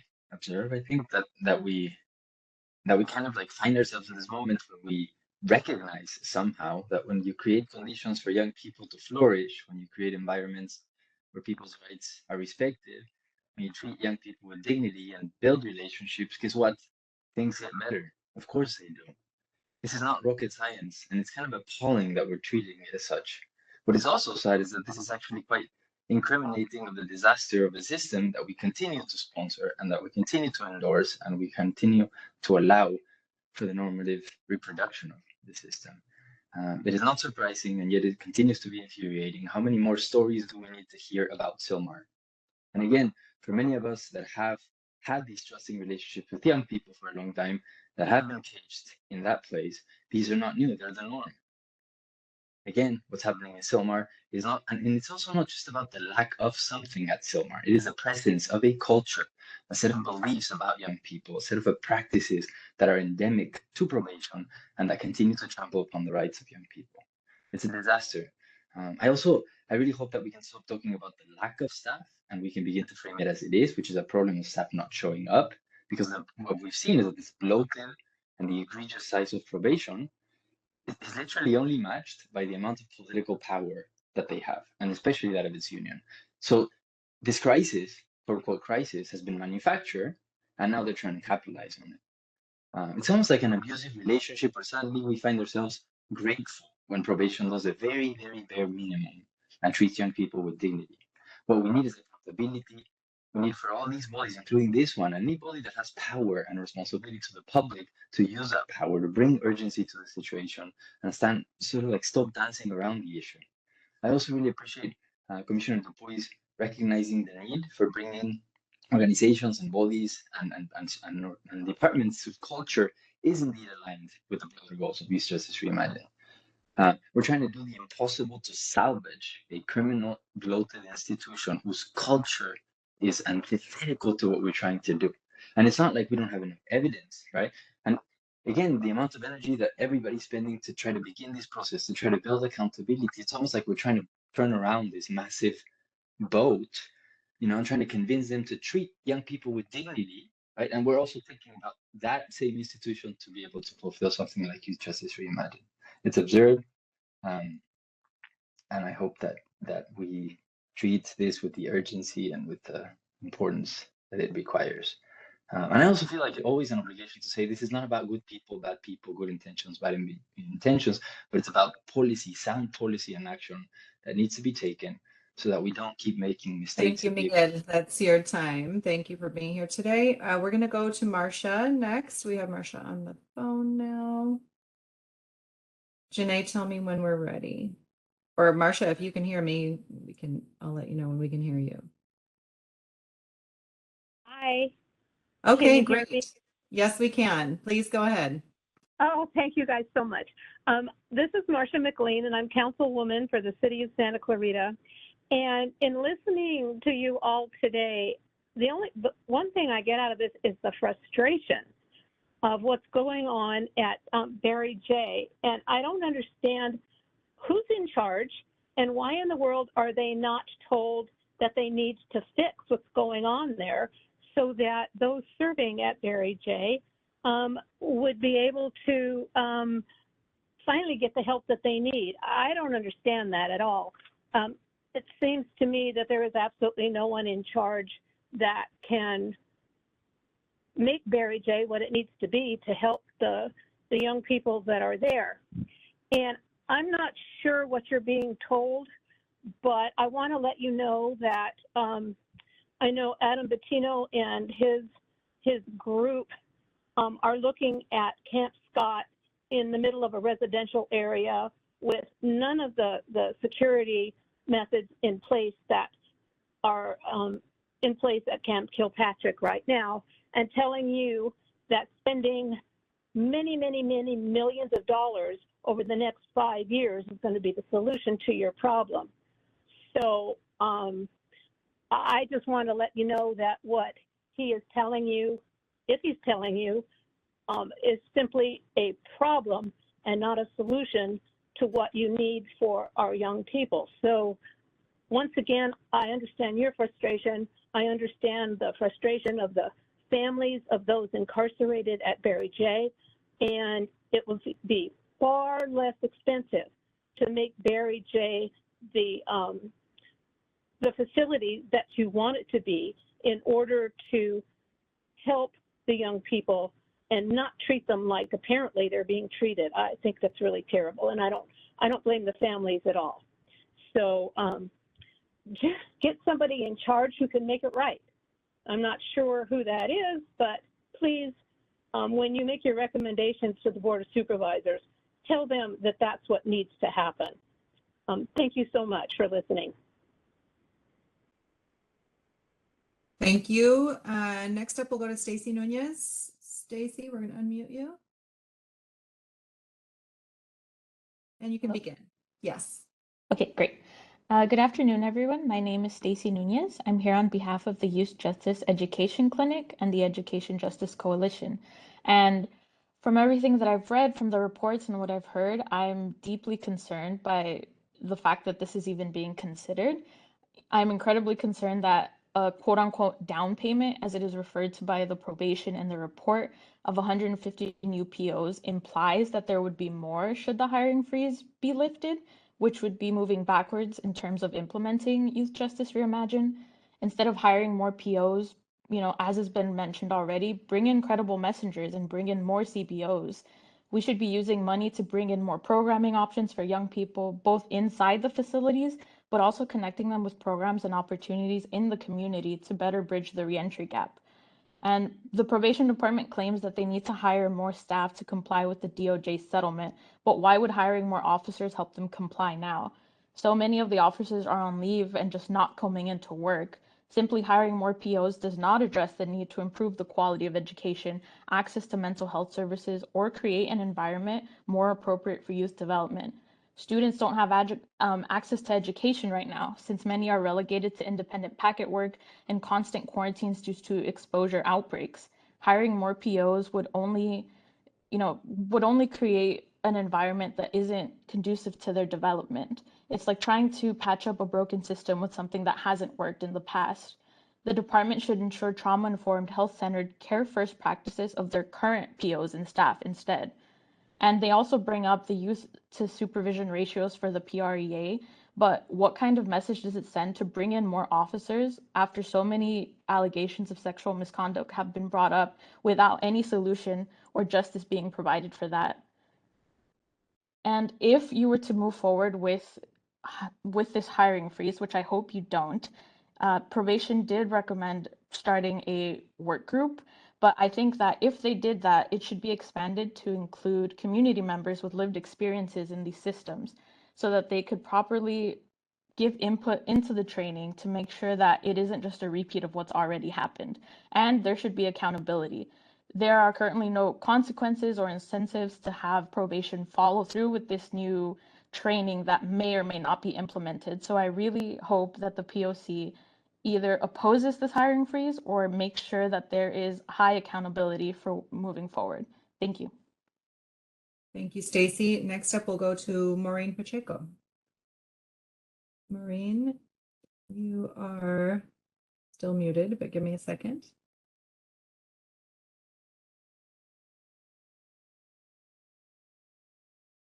Maureen, you may have to try on clicking mute yourself. Okay, that looks good. Can we hear you now? Yes, thank you. Welcome. Thank you. I've been going into juvenile hall for over 30 years, since 1990, when I was a line juvenile defender in Sylmar. At that time, when we went to go visit our clients, we were allowed to go to the units where we could speak with our clients, chat with the staff, and see the conditions our clients were living in. Nowadays, we are kept out of the units, and when I recently went into one of the secure track units with one of the CBOs, the staff there insisted I could not see and talk to my client on the unit. I would have never thought that kids committed to DJJ would be dreading returning to the county, as they will be, but that is exactly how they feel, and with good reason. At DJJ, believe it or not, there is an abundance of evidence-based programming, including programs that address trauma. There's educational and vocational training, opportunities to have a job other than cleaning, being on and off the campus. They know coming back to Sylmar, they will be living in cells, languishing in the day room with nothing to do other than videos and the occasional program. Commissioner Meredith is absolutely right. The lack of programming is not this week or this month. The secure track has been open for almost 15 months, and before that, there was a year of planning. Programming is clearly inadequate. It has been and continues to be, despite repeated promises that things are getting better. College classes were started, but kids were not brought to them because of staff shortages. While probation alleges kids are under the influence, there is only one track for substance abuse, and kids who ask for it, substance abuse programming, kids who ask for it are put on a wait list, to say nothing of the question of how they are getting the drugs. The few CBOs that are providing programming are not given adequate space to provide the kind of programming they want to. By and large, programming takes place in the day rooms, hardly a place conducive to participation in therapy or restorative justice programming. The legislation that established Secure Track was designed to provide an alternative to DJJ that would be local and provide equivalent and even better programming. Los Angeles is failing in that mission and failing our youth. Thank you. Thank you, Maureen. Next up, we'll go to Leah Zailordas. Leah, we're going to unmute you. And you can begin. Can you hear me, Leah? Yes, we can now. Oh, sorry. Okay. So good afternoon, POC.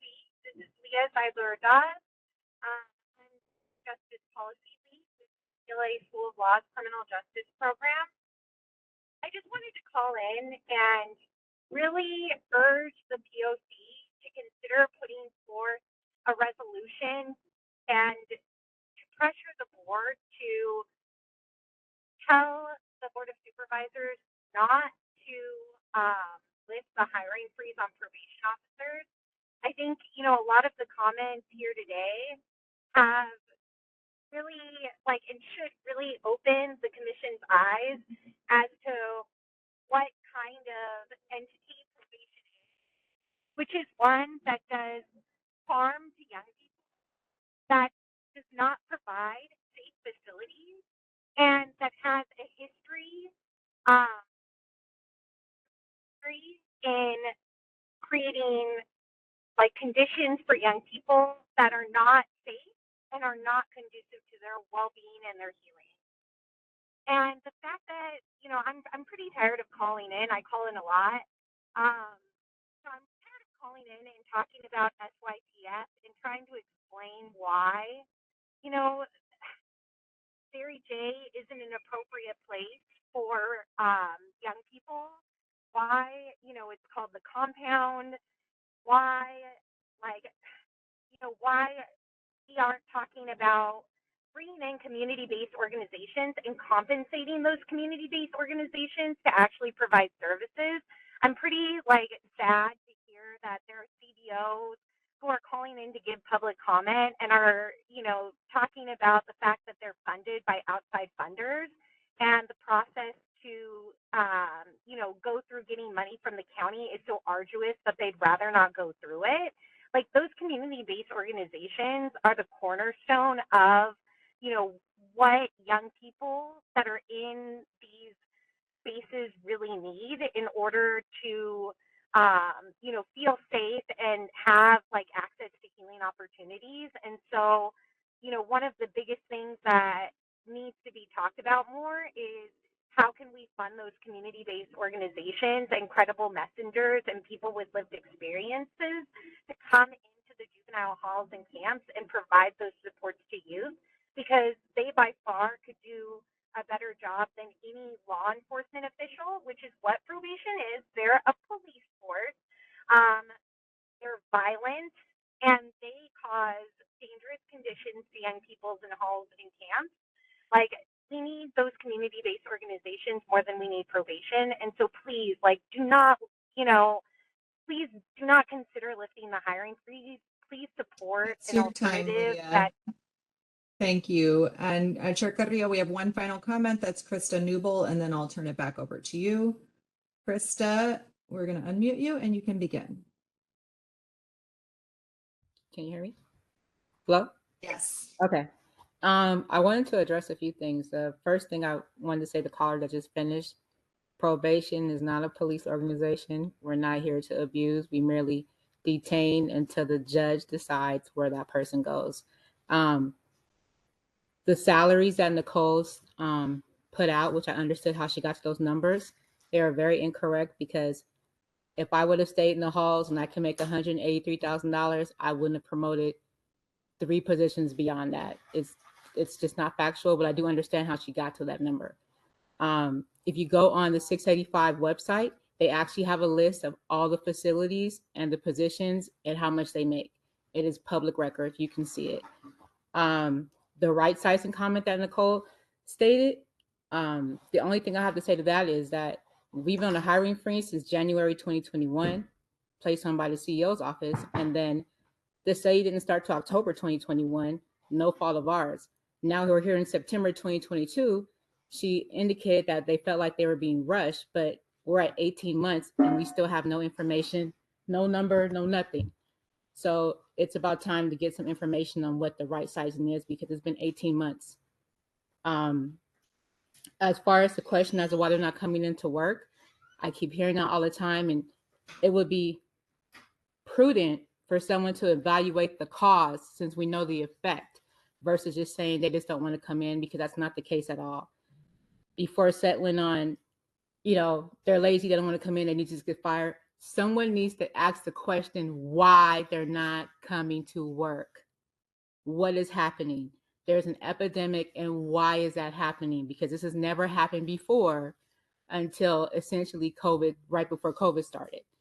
The CBOs, only thing I have to say about the CBOs, it would be great to work collaboratively with them. I hear a lot of finger pointing when CBOs come on here, but my question to the CBOs, and it's going to be unpopular, is where were you before these kids got in trouble? When these kids were in the streets, in your community, how are you recruiting them? How are you seeing them? Are you going to their neighborhood? How are you getting your referrals? How are you talking to them? Those questions need to be addressed too, as well as what probation is and isn't doing. When you have CBOs and you're pushing CBOs so hard, who's going to be monitoring them? Where's the checks and balances? How are we going to know they're doing what they're supposed to be doing? Because we've had some fails within our department as well in regards to CBOs. So those are things I just wanted to bring up. You guys have a great day. Thank you. And Chair Carrillo, I'll send it back to you now.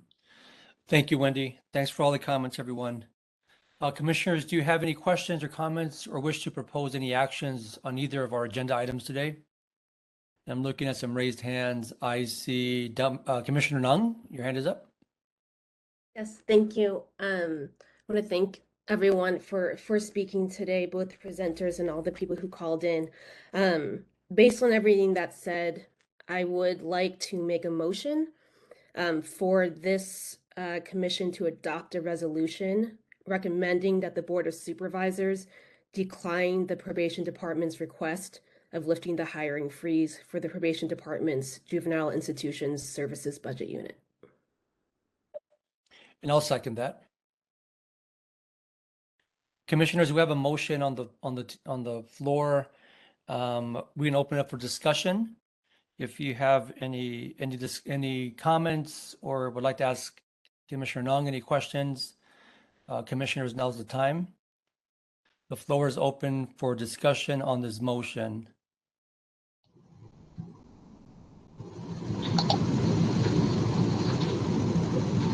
Commissioner Meredith?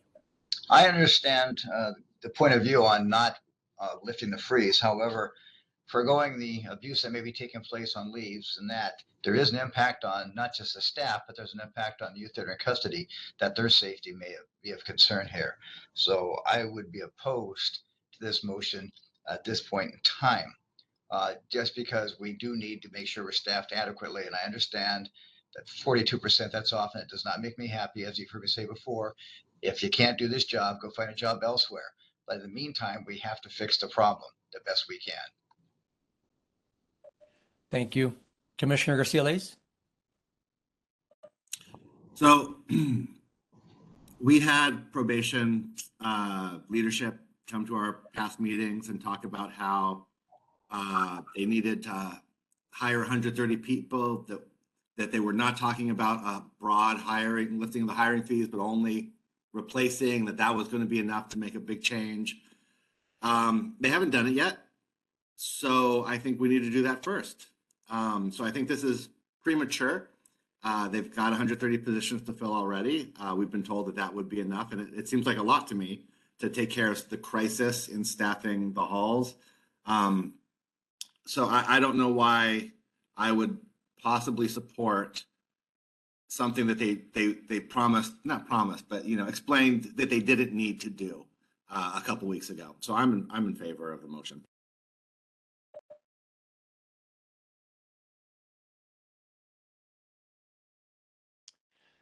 Last call for comments or questions.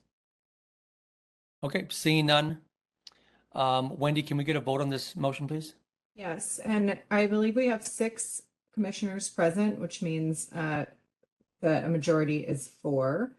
So because I don't see Commissioner Dupuy anymore on the call, and Commissioner Yamashiro has left. So I'll begin with, we're voting on Commissioner Nong's motion, seconded by Chair Carrillo, for a resolution recommending the Board of Supervisors not lift the hiring freeze. Commissioner Canales? Aye. Commissioner Garcia-Leyes? Aye. Commissioner Lewis?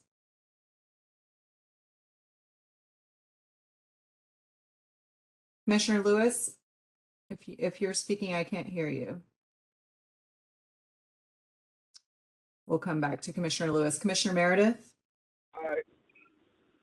That was Lewis, not me. Oh, okay. Commissioner Lewis, are you voting yes? Correct. Thank Yes. you. Commissioner Meredith, No. thank you for clarifying that. Commissioner Nong Aye. and Chair Carrillo. Aye. So the motion passes 5-1. Okay, Sam, I see your hand is up. Are we done with the motion? This is something separate from the motion. We're done with the motion. We're moving on now to another item if you have one. No, yes. So I want to, for everybody to fully understand something, that they're competing. I don't know if we want to call it competing, but the compound is not divided. We have SYTF and Barry J. Nightoff, Juvenile Hall. Two different supervisors.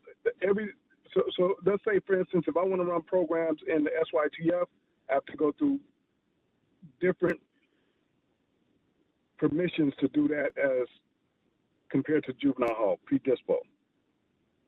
And so I think this is part of the problem when it comes to programming, because we go into all the units because we've always went into all the units, and these are all the kids that the young people that we work with.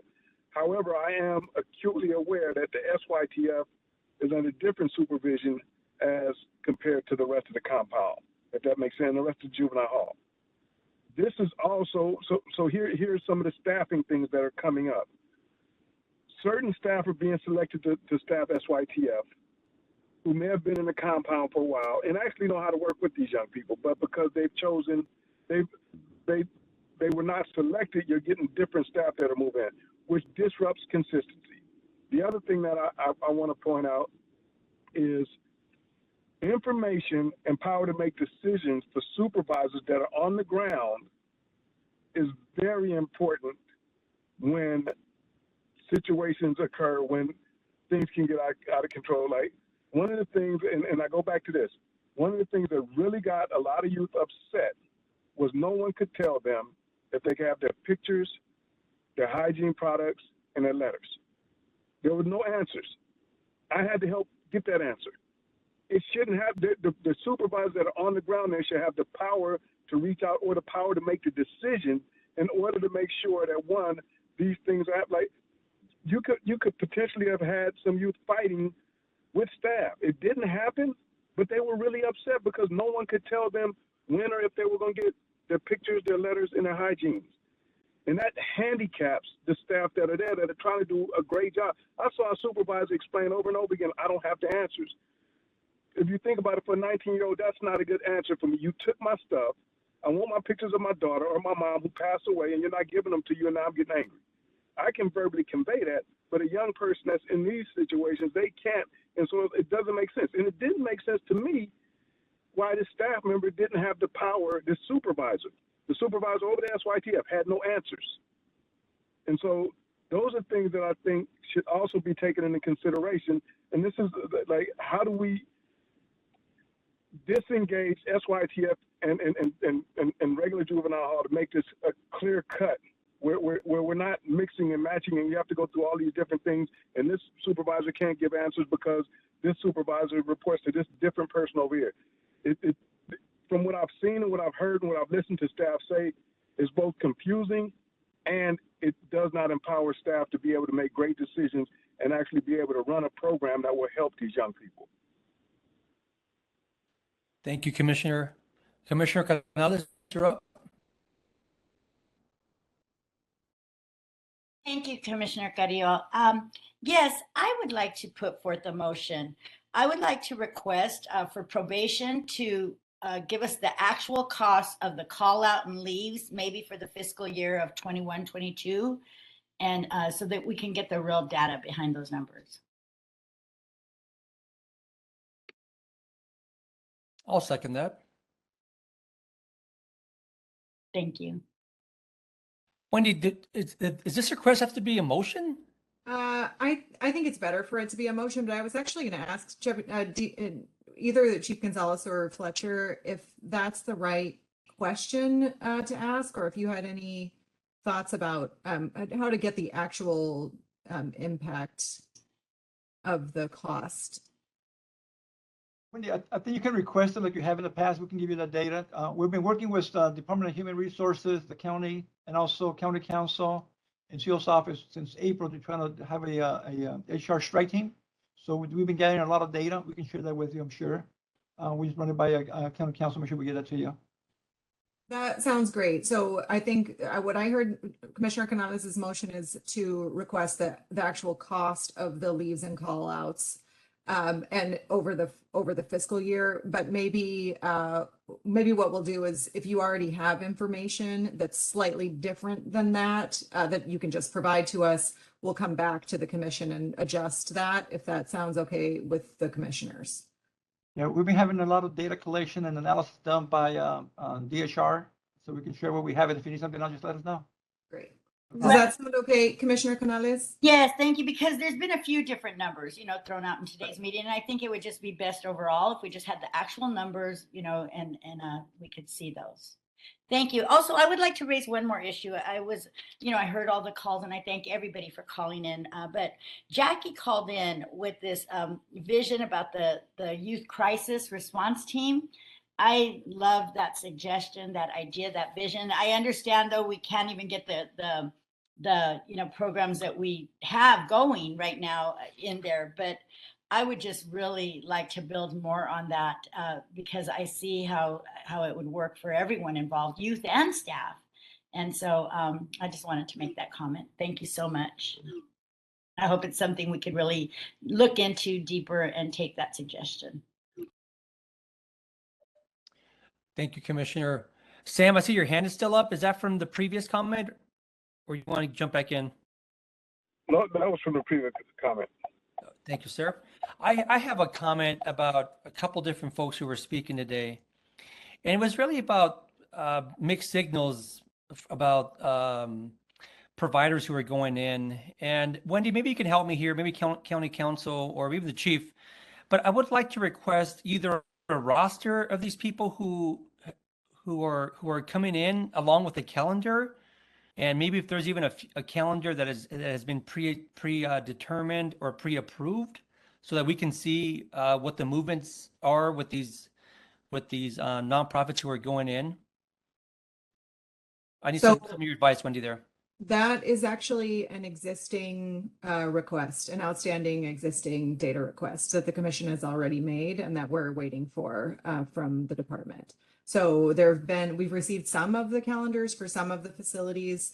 In particular, we've asked for those calendars in advance of our inspections, and sometimes we have received them. On at least one occasion, we received them on the day of the inspection, and sometimes we've received them in advance. But on the memorandum of understanding that we've asked for, it is specifically about exactly what you just said. So the calendar of programs, so that the Probation Oversight Commission can audit to make sure that those programs are happening when we go in for inspection. So if we go in on September 26th and it says Young Women's Freedom Center is going to be there doing a program, we can see whether Young Women's Freedom Center is there doing a program. That's the idea. And so I don't think there's any action needed to make that request since it's already pending. Okay, I'll leave it there. Commissioner Nung, you're up. No, thank you. I was just responding to your request and Wendy kind of addressed it, but my request was going to be that in addition to getting the schedules sort of in advance, but also follow up on whether they actually happened. It sounds like we'd only really get that if we're on site, and I just don't know, maybe we can talk offline about it, because I think just only getting the schedules, given the number of cancellations, number of people who have said, whether publicly or separately, that they're getting canceled all the time. I think we need that information as well. Thank you. Wendy, is that also something that's already been requested, or do we have to make a separate request? So Dominique, you're saying what we've asked for is the beforehand calendar. You want to know what programs actually happened, like a check on that calendar. I think that's something that Dr. Reynoso and I can work on in terms of a request on how that goes. Dr. Reynoso has actually been engaged with Deputy Chief Fletcher and some other folks on the team about the programs and services inventory in general. So that's not specifically incorporated in our ask. Well, I would say it's definitely not incorporated in our ask. It's not something we've asked for already, but it does go along with the work together on the programs and services. So perhaps that's something the programs and services subcommittee could nail down what exactly the request is and then send that through the protocol where Frankie approves the request, and we'll send it to the department if that works. Great, thank you. Commissioner Meredith, you're up.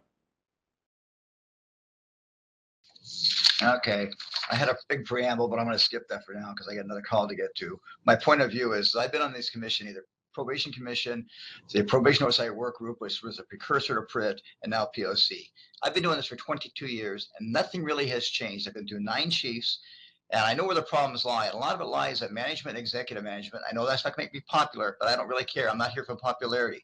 So I'm making a motion that the chief probation officer should identify and provide to the POC the top 5 immediate priorities to address custodial management of youth, reduction of assaults on both youth and staff, getting staff to return to work and not call out, and management of secure track youth, where to be located, and the programming that goes with it, and to plan address hiring of DSOs and making sure they have the adequate training and resources. Part 2, translated to the adult side. The motion also includes the chief probation officer provide to the POC the field supervision of adult probationers, because we have an incident where at least 3 police officers have been killed in the last 4 months by probationers in active probation, and we don't know how many innocent or citizens have been killed by probationers actively doing it. Also, safety of field personnel when making home checks, and retaining field staff in assignment in lieu of temporary assignment to halls and camps. These priorities must include the intended end state and the end date. This others just can't keep going on and on and on for another 22 years. And that's my motion, and Wendy has a written copy of it.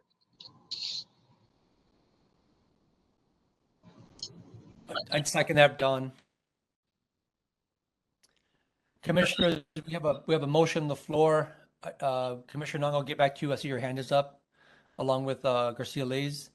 But this is open for discussion now. If we have any discussion on this motion that Commissioner Meredith has proposed, now's the time. So I assume, Commissioner Nung, your hand is up for this motion, and if so, please, the floor is yours. No, thank you. Sorry. I'm so sorry, Don. And I it was just a lot and I totally didn't catch it all. So I'm wondering if you could, I don't know if someone could read it again or if there's a written thing that just be forwarded so that we could read it. I don't know if others were able to catch it all, but I also heard one was specifically juvenile and then one was adult, and just wondering if maybe it helps to separate those, but I'm sorry, I'm not as good auditory.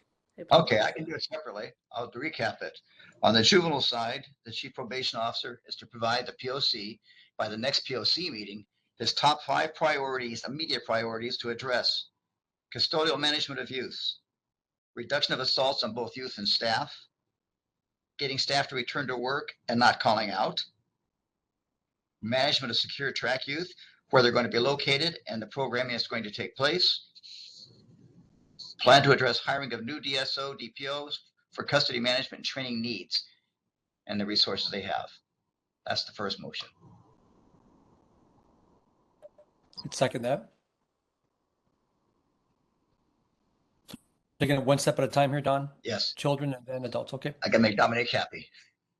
Let's make her happy. Okay, seeing no discussion on this, Wendy, can we get a vote on this motion?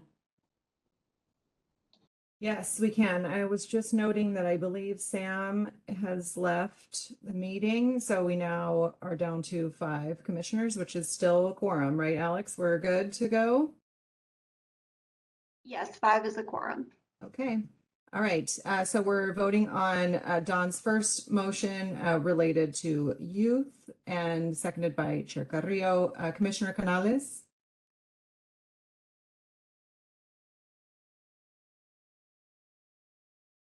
Commissioner Canales?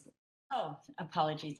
Yes, my vote is yes, and it also made me happy as well. Thank you for the clarification. Okay. Commissioner Garcia Lays? Yes. Commissioner Meredith? Yes. Commissioner Nung? Yes. And Commissioner Carrillo? Yes. Okay, so that motion passes 5-0. Are you ready for the second one, Wendy? Yes. Okay, the second motion, again, The chief probation officer is to provide to the POC by the next meeting his top 5 immediate priorities to address field supervision of adult probationers, including PCRS and everything else, safety of field personnel when making home checks, retaining field staff in their assignments in lieu of assigning them to probation halls or camps. And that's it. I second that again. Okay, we're gonna open it up for discussion. Commissioner Canales, your hand is up. Yes, Commissioner Meredith, can you just repeat the first part again? It sounds like a wonderful motion, but you said some initials and I wasn't sure. I didn't catch those. Okay, the first part of that was field supervision of adult probationers. That includes post-committee release supervision, any others that are falling under the control of probation supervision.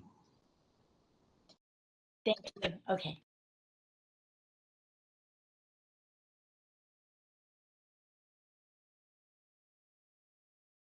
Okay, seeing no further discussion on this matter, Wendy, can we get a vote, please? And if I can unmute myself, Commissioner Canales, Aye. Commissioner Garcia Lays, Aye. Commissioner Meredith, Aye. Commissioner Nong, Aye. and Chair Carrillo. Aye. Okay, that motion passes 5-0. Okay, I saw 2 commissioners' hands. They're no longer up, but there was Commissioner Nong and Commissioner Garcia Lays. If you wish to comment or have a question, now's the time.